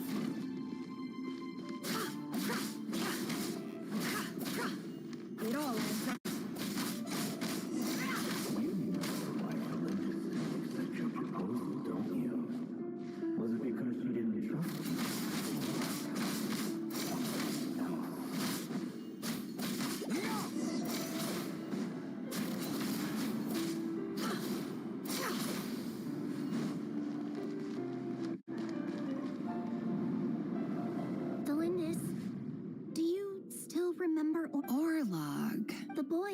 pretending to sell flowers.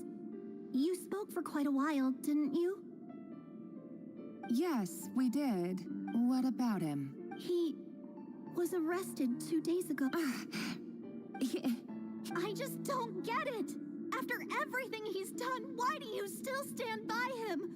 Or does it mean nothing to you that people keep dying? No, that's not... Just hear me out. I need to go now, Thelindis. They're looking if you ever need a place to hide.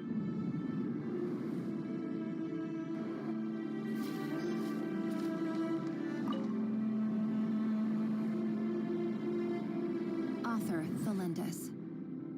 Over the course of this week, the research object was subjected to interference for a total of 47 hours for experimental purposes. All subjects of observation that were sent inside have now... The situation within is proving more problematic than anticipated. No progress whatsoever. What now? Won't you give me even a glimmer of hope? Things are getting worse by the day. I have to find a way or we'll all be in danger.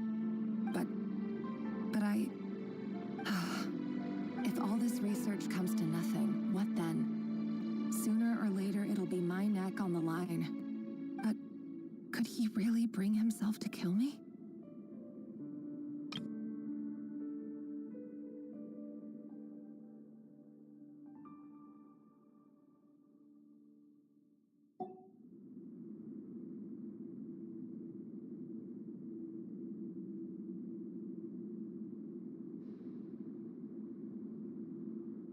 No.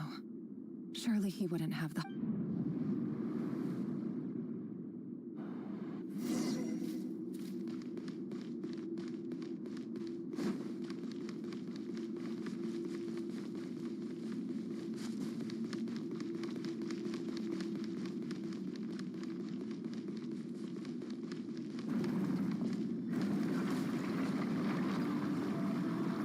Why won't you just let us go? We don't even know each other. All we want is to live ordinary, peaceful lives. You want to live?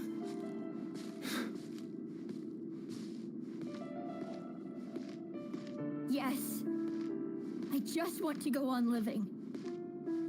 Is that really such an unforgivable crime?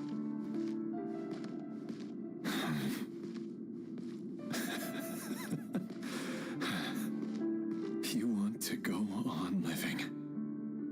I want to keep living too. To keep living forever. That's why I have no choice but to continue on the path I'm on.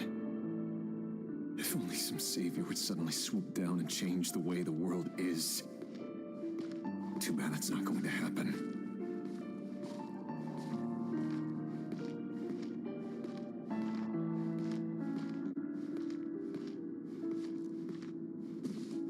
Imagine that. If there really were such a person, you and I wouldn't be standing here like this, would we?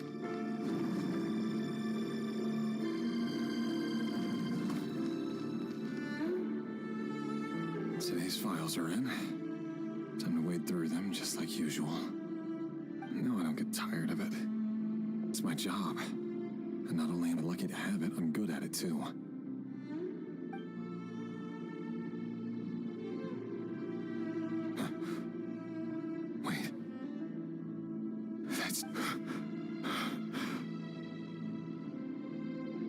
Thelindis?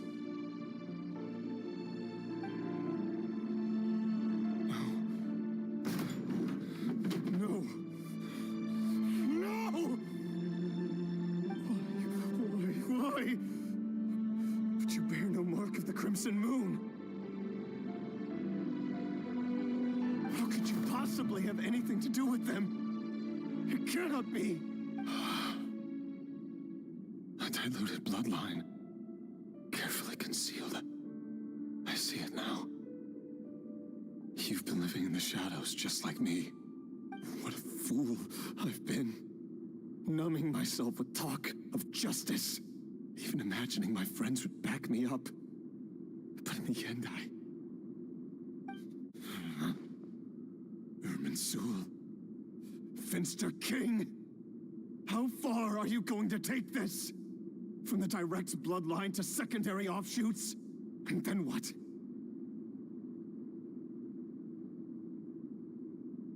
Today it's the descendants of the Crimson Moon. Who will it be tomorrow? Will you not rest until everyone down here is dead? No. This cannot go on. This is where it ends.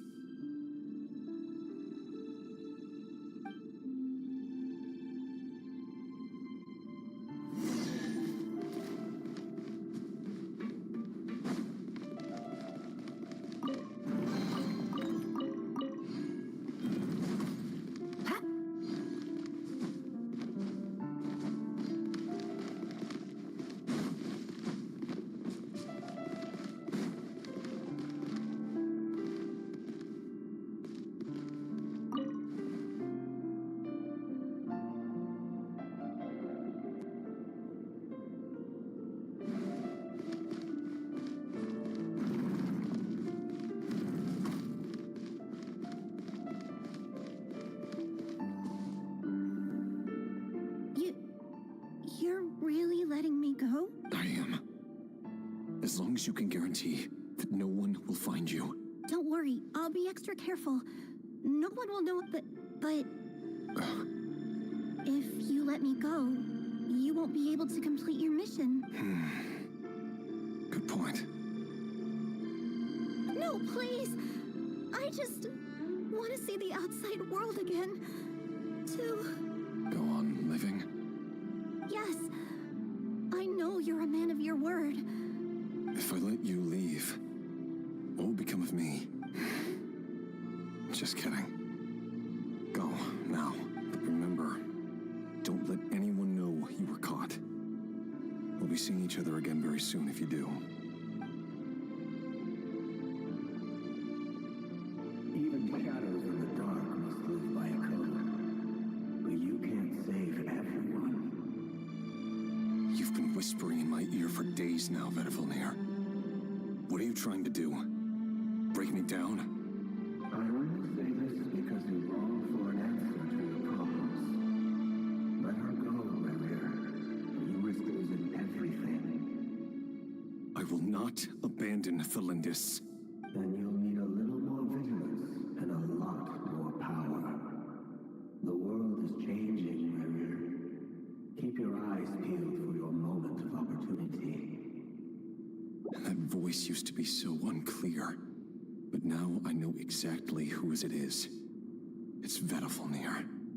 He won't tell me how to actually resolve any of this, but he keeps trying to manipulate me. Tell me then, what will this moment of opportunity look like?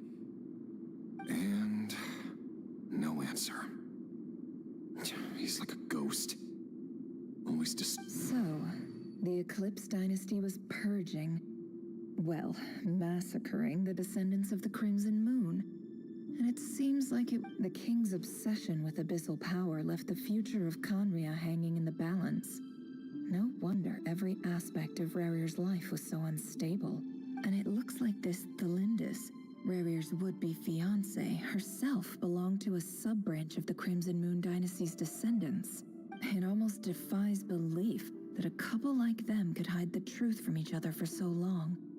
If the Vinster King hadn't intervened in such a drastic way, they might have gone on deceiving each other for the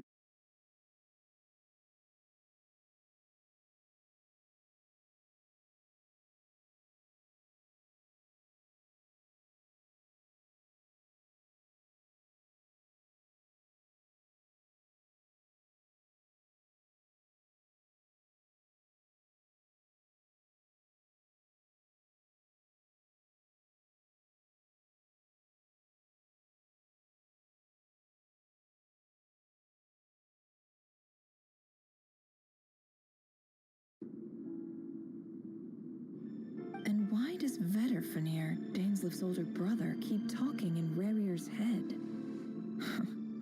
This guy kept more secrets than I ever. The human mind is like a vast desert of shifting sands.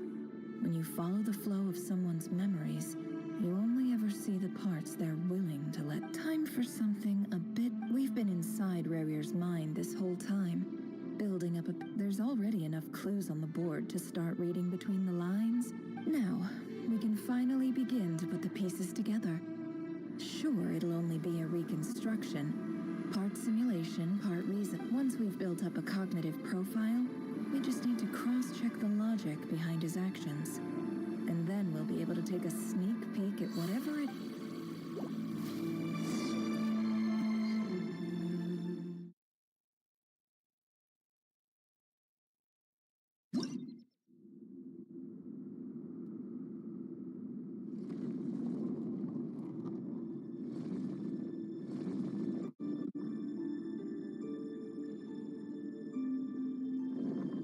Rerir, are you there?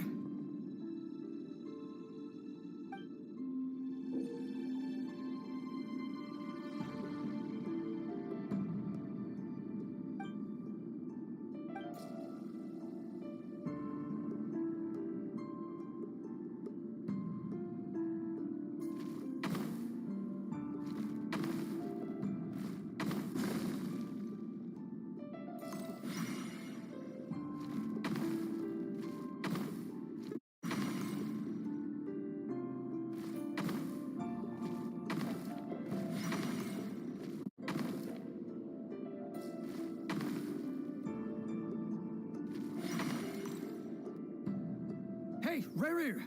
Come out, it's urgent! Dane? What's wrong? Quick, come with me. I'll explain everything once we've met up with the others. Okay. I'll come. But the Lindis is still... All right then, but make it quick. I've never seen Dane so worked up before. Whatever this is...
Well, this is a nice change, meeting you all at this hour. When men and women of ambition can speak face to face in broad daylight, I say that's a big step forward for our dear Conria. Don't be ridiculous. We do not fear the day. Why would we seek refuge in the night? You might ask your blade that same question.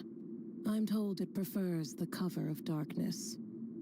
The word on the street is that Sir Delogi only strikes when he has an unfair advantage. But that is patently false. I see you're missing an arm and a leg. Surely only a fair fight could explain that.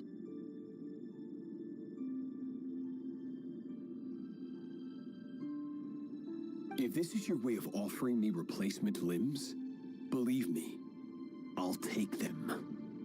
Oh, we can certainly discuss that.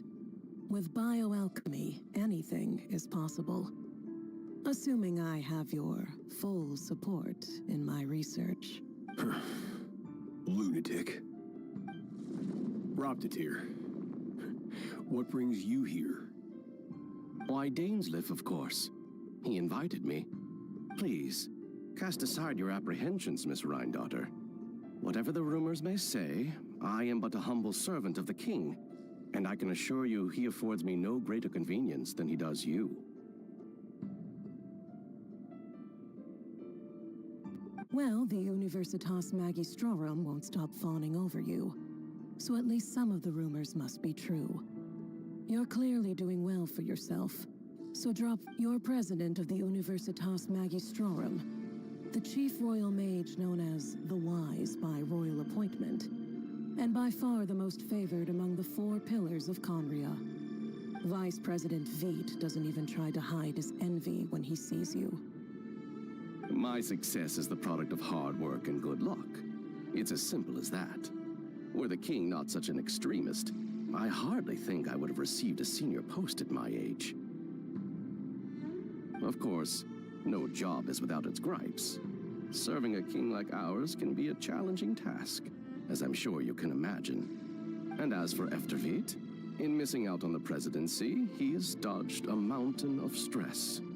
Like everything else in life, it comes with pros and cons. You're all here. I apologize for the short notice, but it was an emergency.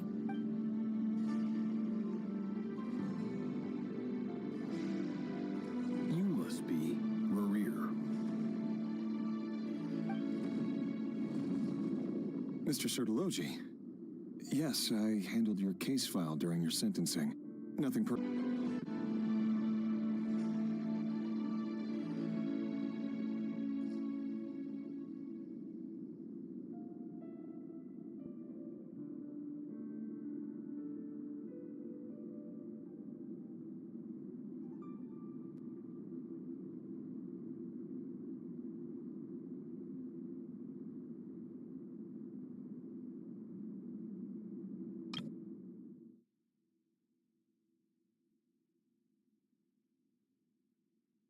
You must be Marir.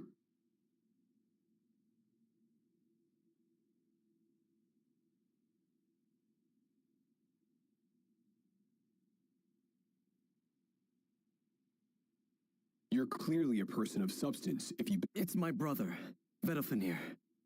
After he spoke at the court this morning, the king was so infuriated by his words that he had him blinded in both eyes and thrown in prison. Vedafenir in prison? Strange. I thought the king trusted him and Heroptatir more than anyone else in the world. Does this mean the king's circle of trust just got even smaller? It has nothing to do with trust. It's about what the king wants, which is as clear as day to anyone paying attention. I simply appease him, because it's in the best interests of the Universitas Magistrorum. And also because you're slimy. Vedafenir, perhaps less so. Still, a visionless visionary? It rather inclines me to think that qualifications are not what get you ahead in Conria.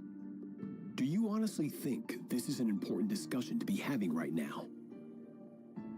Dane, what are you planning to do? Rescue Vedafenir, I assume. Correct. It will mean storming the palace by force. Tonight. I need all of you on my side. That's far too dangerous.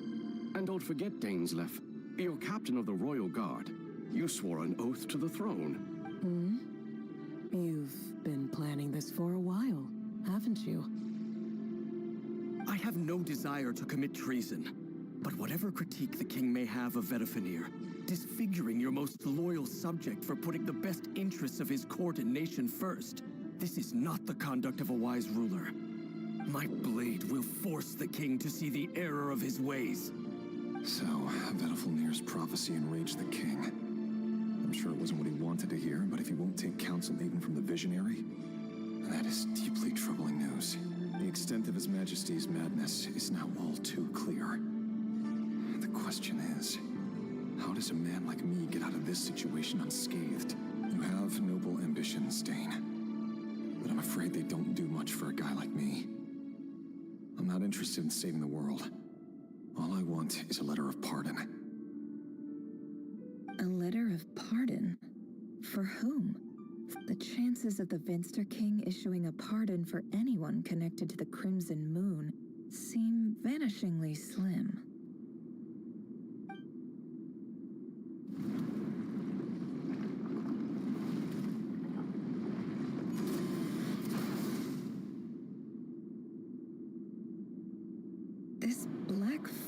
the board must have some connection to Thelindis.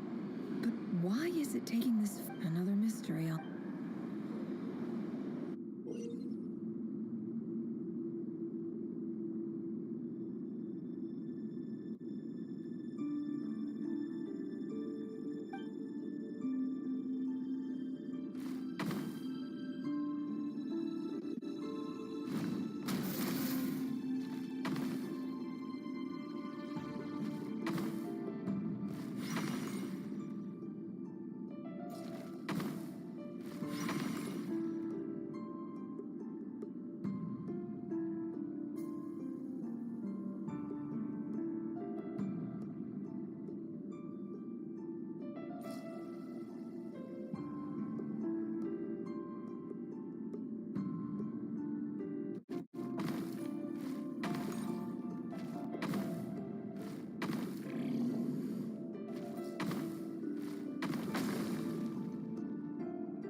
Over the course of this week, the research object was subjected to interference for a total of 60 hours for experimental purposes.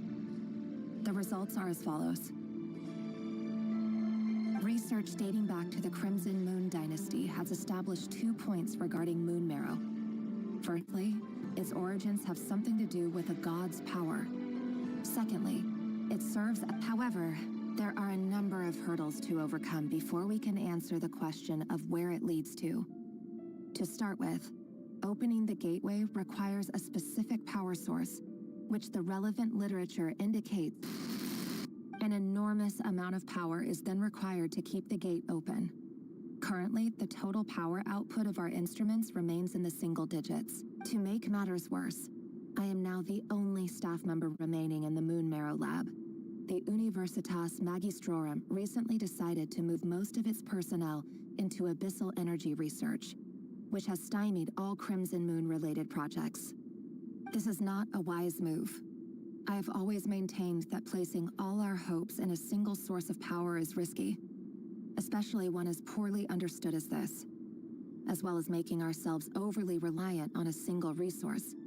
We are neglecting other promising technologies. I apologize if this comes across as disrespectful. But as a Moon Marrow researcher, I desperately want to see the world beyond the gate. If we really made it there one day, what would we find? And how would we go about taming the unknown? My imagination is endlessly fueled by questions such as these.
I heard you're gonna leave the Lindis. I've heard nothing. Rerir got back very late last Friday, and he was acting a little unusual. You never saw him, and I don't know what he did. And this conversation never happened. You understand? What if he finds out that you pried into his secrets? Don't be silly. I don't know what secrets he does or doesn't have. All I know is he's just a normal guy who happens to run some errands for the king.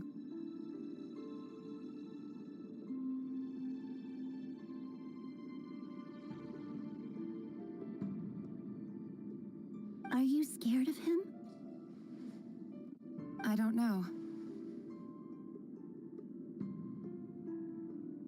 The Rerir I know doesn't match the person you all describe. Logically, I should be scared of him. And yet, I don't want to lose him. But enough about that. You should get going and be... What's in it? A piece of the moon. All you need to know is that as long as you keep it safe, then in the future, everyone will be able to see a red moon? That's right. Our moon. I promise, Lindis. The Crimson Moon bloodline will never die out. Its light, the color of blood, will become like a fire that flows in our veins, no matter how long it takes.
Everyone, and stick to the plan. Sir Dainsleif, what are you? Is this... You know what happens to those who betray the throne. Please! It is the king himself who has betrayed the throne. He has betrayed all of Conria. If you have any love left for justice in your heart, you should join me. It's showtime. Dane and his group will handle the troops in the palace. Then Hraptatir and Rheindaughtr will disarm the security measures. My job is to enter the prison and rescue Vedifalnir. Stay safe. Wish me luck. Look after my brother. Draw your blade. It is time for justice to prevail.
Smell is abominable. Found you. Hello, Mr. Surprised? Oh, wait. I guess surprise isn't an emotion that... I certainly felt some surprise in the moment when I was blinded. Surprise at the king's sheer ignorance. Surprise at just how unfairly this world responds to words of earnest remonstration. I'm curious. What did you prophesize this time? It wasn't a prophecy. It was a word of warning. Someone had to say it. The king has forsaken all reason in pursuit of his obsessions. I simply told him that if he continues on this path, Conria will surely fall. But he didn't listen. Worse still, he stabbed you in both eyes and locked you away. Dane asked for my help. The court is in complete chaos now, but I'm sure you... Everything is transpiring as I foresaw. Yet I am powerless to change it. Fate is an immutable force. I can but lament as the inevitable unfolds. I do wonder whether giving a man the power to see the future does nothing more for him than slowly crush his spirit. Forgive my curtness today. His suspicions have been brewing for a long time.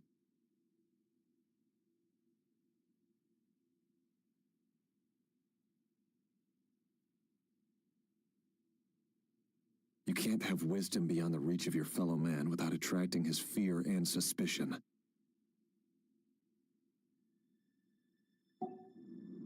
There are things the king does not want to see. So, he doesn't want you having visions of them either. He blinded you because he thought this would make the visions stop. He wasn't entirely wrong. I did indeed lose my power to see the future. Right up until... Until what? Just now. I believe I saw something new. Well, tonight could go a lot of different ways. 5 of us banded together to storm the palace, all so we could rescue you. This will go down as the most tumultuous day in Conrian history. I sense hatred in you, but also hope. A desperate hope that with the tyrant deposed, that will be the end of the story. But this is not the end. It is the beginning of a new chapter in a whole new story. There are many men of honor and courage in this world, Rerir. But you are not one of them. You're not here for justice, are you? You're here for yourself. Is that a dagger? Interesting. Why not the polearm? It was always your weapon of choice. With your abilities, I don't doubt that you were able to recover some of your sight. But I also doubt that you want to make an enemy of me right now. Of course not. We're on the same side, aren't we? We could be. But I need you to be honest with me, Vedafilnir. At this point, you're my only hope for the future. You mean your future? With your beloved, Felindus? Yes. And I know there are bigger things at stake here. A dynasty, a nation, maybe the entire world. But forgive me, I care first and foremost about myself. I can't abandon the one I love to save myself. I just can't do it. But you see a broader picture of the future than I. You see the solutions to the biggest problems of our age. So tell me, what is my solution? What's the answer? In matters of fate, answers are either right or wrong. What will be and what will not. Maybe you are willing to pay a certain price in the pursuit of happiness, but unfortunately, fate does not negotiate. That is the cruelest thing about fate. It is unmoved by your sacrifices. That can't be true. I know it's your voice that I keep hearing in my head, urging me to see how the world is changing, to seek more power. You show me disaster, but you won't show me how to avoid it? Why? My voice? In your head? So, it turns out that we are not so different, you and I. Vedafilnir just broke into the strangest smile I've ever seen in my life, as if he'd discovered some monumental secret. But then he suddenly switched to looking extremely weary. Very well then. My advice to you is as follows. You must persevere. Whatever trials and tribulations you may face, be steadfast in the belief that they are your path to the future. For as long as you live, your story with Felindus shall not come to an end. That is the only chance you have of fighting back against fate. It is up to you whether you believe my words. Regardless, that is all I will say on the matter. I have no right. I will hold you to your word. Thank you for setting me free. In return, I will tell you... Just then, a strange wave of energy rippled through the city. We had no idea what it could mean. If I were you, I would head to the Universitas Magistrorum. The Universitas? I'm sure we'll be seeing each other again very soon, Rerir. Whatever Vedafilnir said, I didn't catch it. I didn't even help him out of the prison. There was no time to...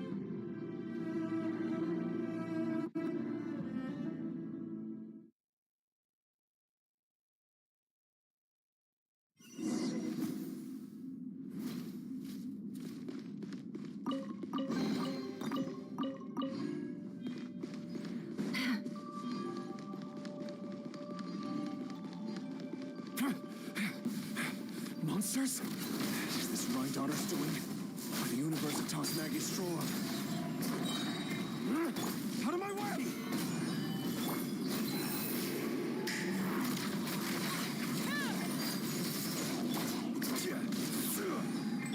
It all adds up.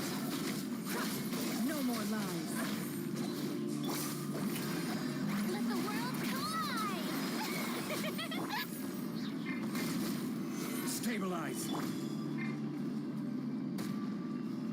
Can't hide the truth. The deception ends here.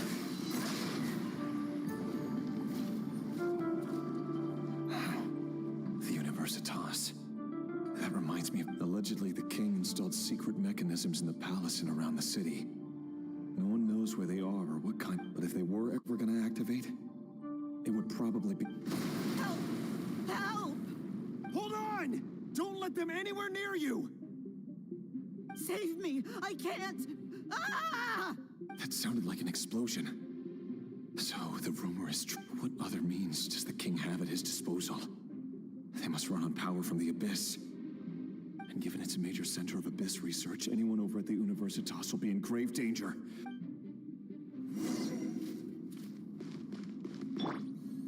May I present?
It all adds up.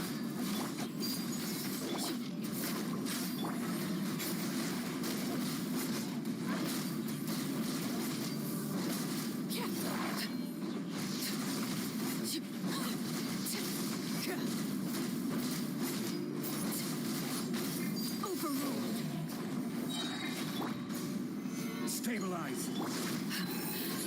My turn. Witness my rise.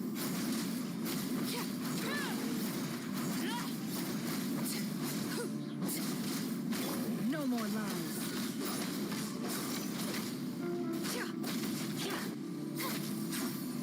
I'm the frying pan into the fire. Solidify.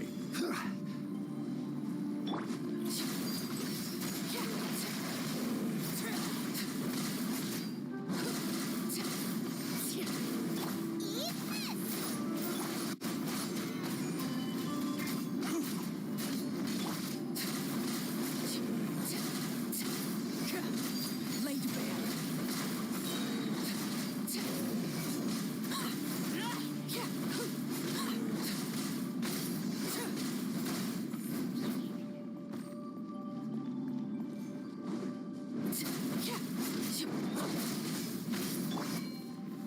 Stabilize. The mystery unravels.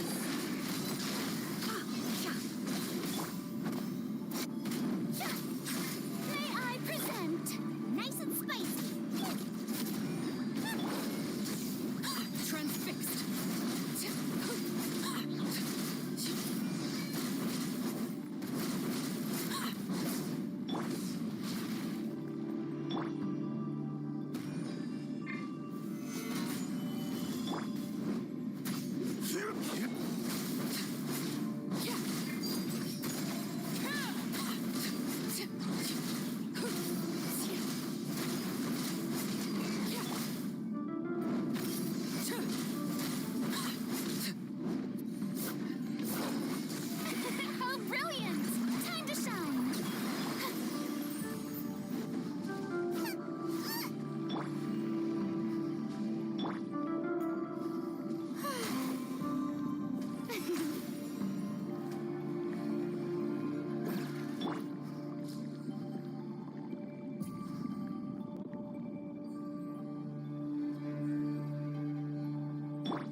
Monsters. At the Universitas Magistrorum? Why now? Oh no! They're coming! It's no use. The table won't hold out much longer.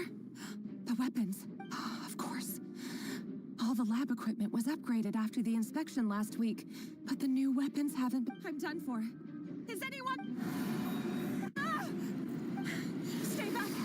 Please stay back! Please!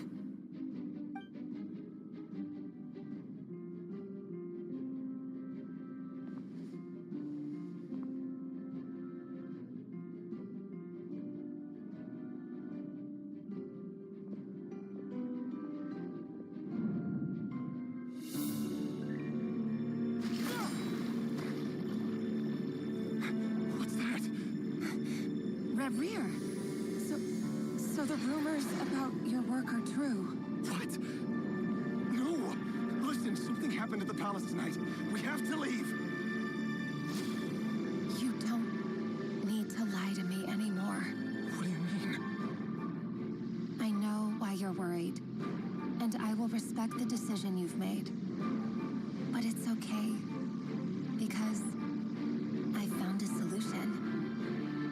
I know how to end all this. You can have it back.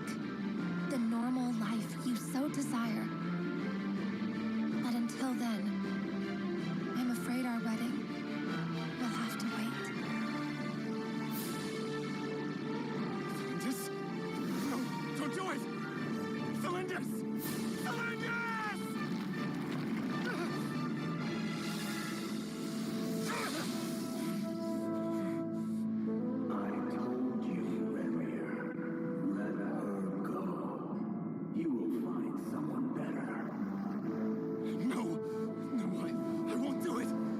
To save her! By what means exactly?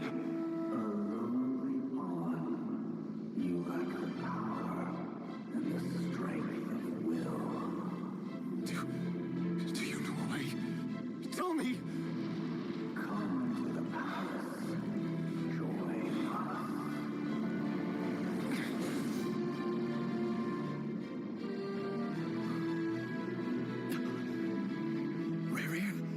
Goodness, we... Step forth and take your share. You made it. Not you too.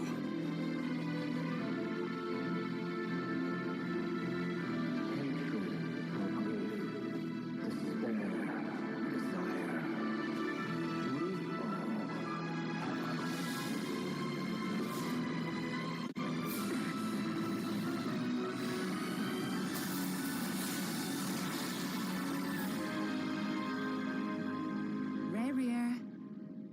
Rear. Cylinders. Were you daydreaming?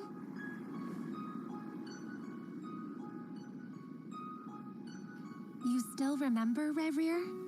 That question you asked me a couple of weeks ago? Oh. You mean the proposal? Yeah. I'm wondering, where do you think would be a good place to discuss it? Maybe in the garden? Or were you thinking a fancy restaurant? It's your choice.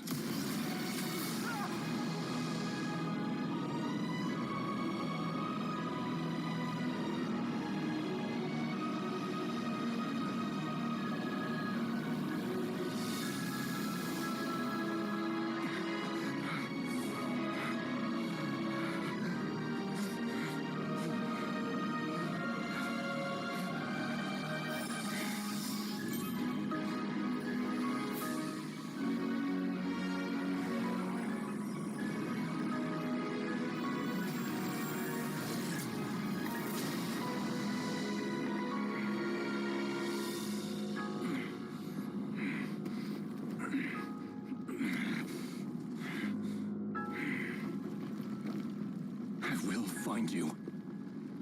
And then, you can give me your answer.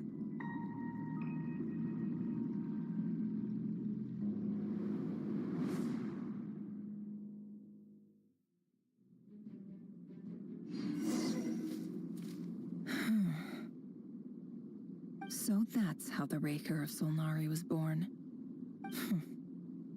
A monster created by circumstance is a monster all the same.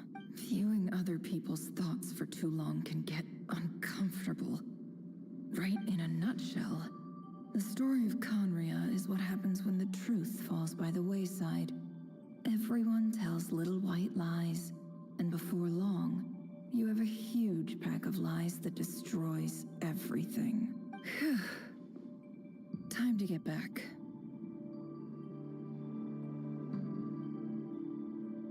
His past is filled with sorrow, but the tale of any fallen civilization is one of endless tragedy. Cruel as it may be, that was Conria's fate.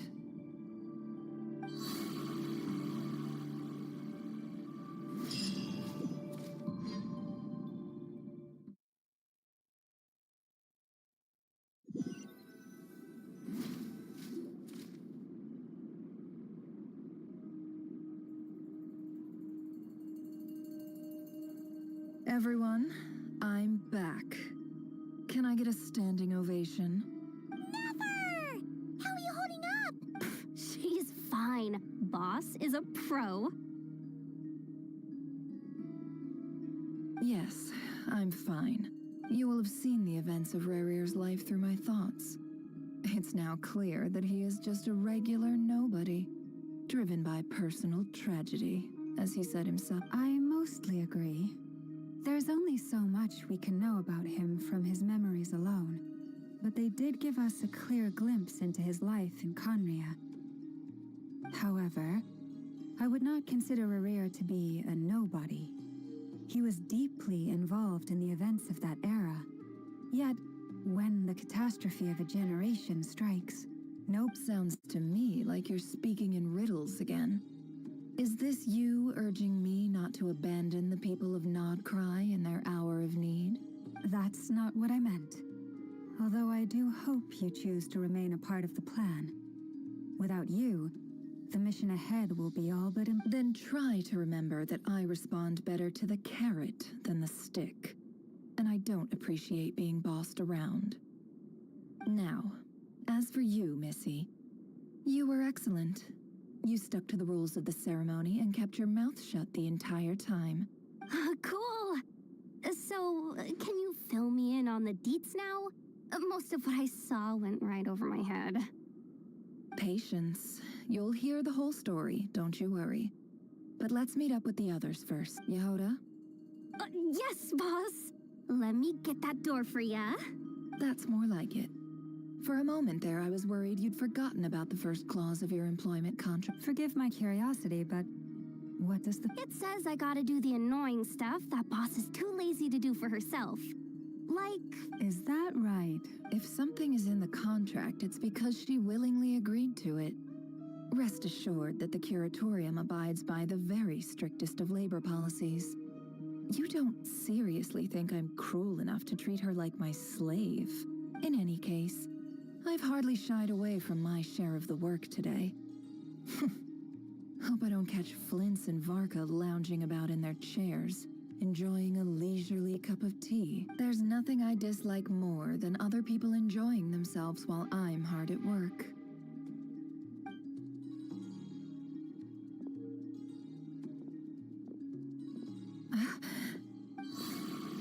Oh no.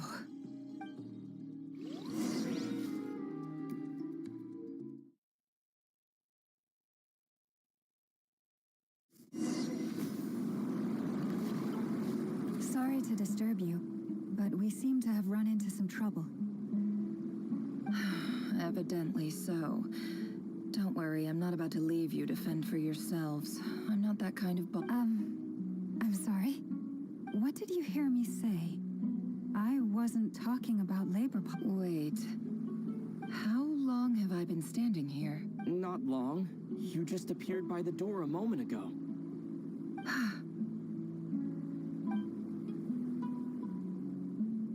Boss, what's wrong? We've been tricked. We never left at all. Somehow I hallucinated that whole scene back in... Hallucinated? But... How indeed. This place should heed my will alone. All thoughts and actions that occur in here are just a result of pawns moving across the chessboard. So you control everything in here? More or less. But yet... Has anything like this ever happened before? Only once. It was the first time I used the chess set. Is there any similarity between what happened then and what's happening now? I suppose my thoughts are a little turbulent, which was also the case my first time. Is there anything I can do to help? The first clause of your contract clearly states that I only need your help with things that I'm too lazy. Meaning, you're not feeling lazy? Meaning, this is not something Yehuda can help with. The chess set is a personal treasure that I alone understand. I must be the one to find our way out of here. Boss, it's fine. Really. Let me do something useful.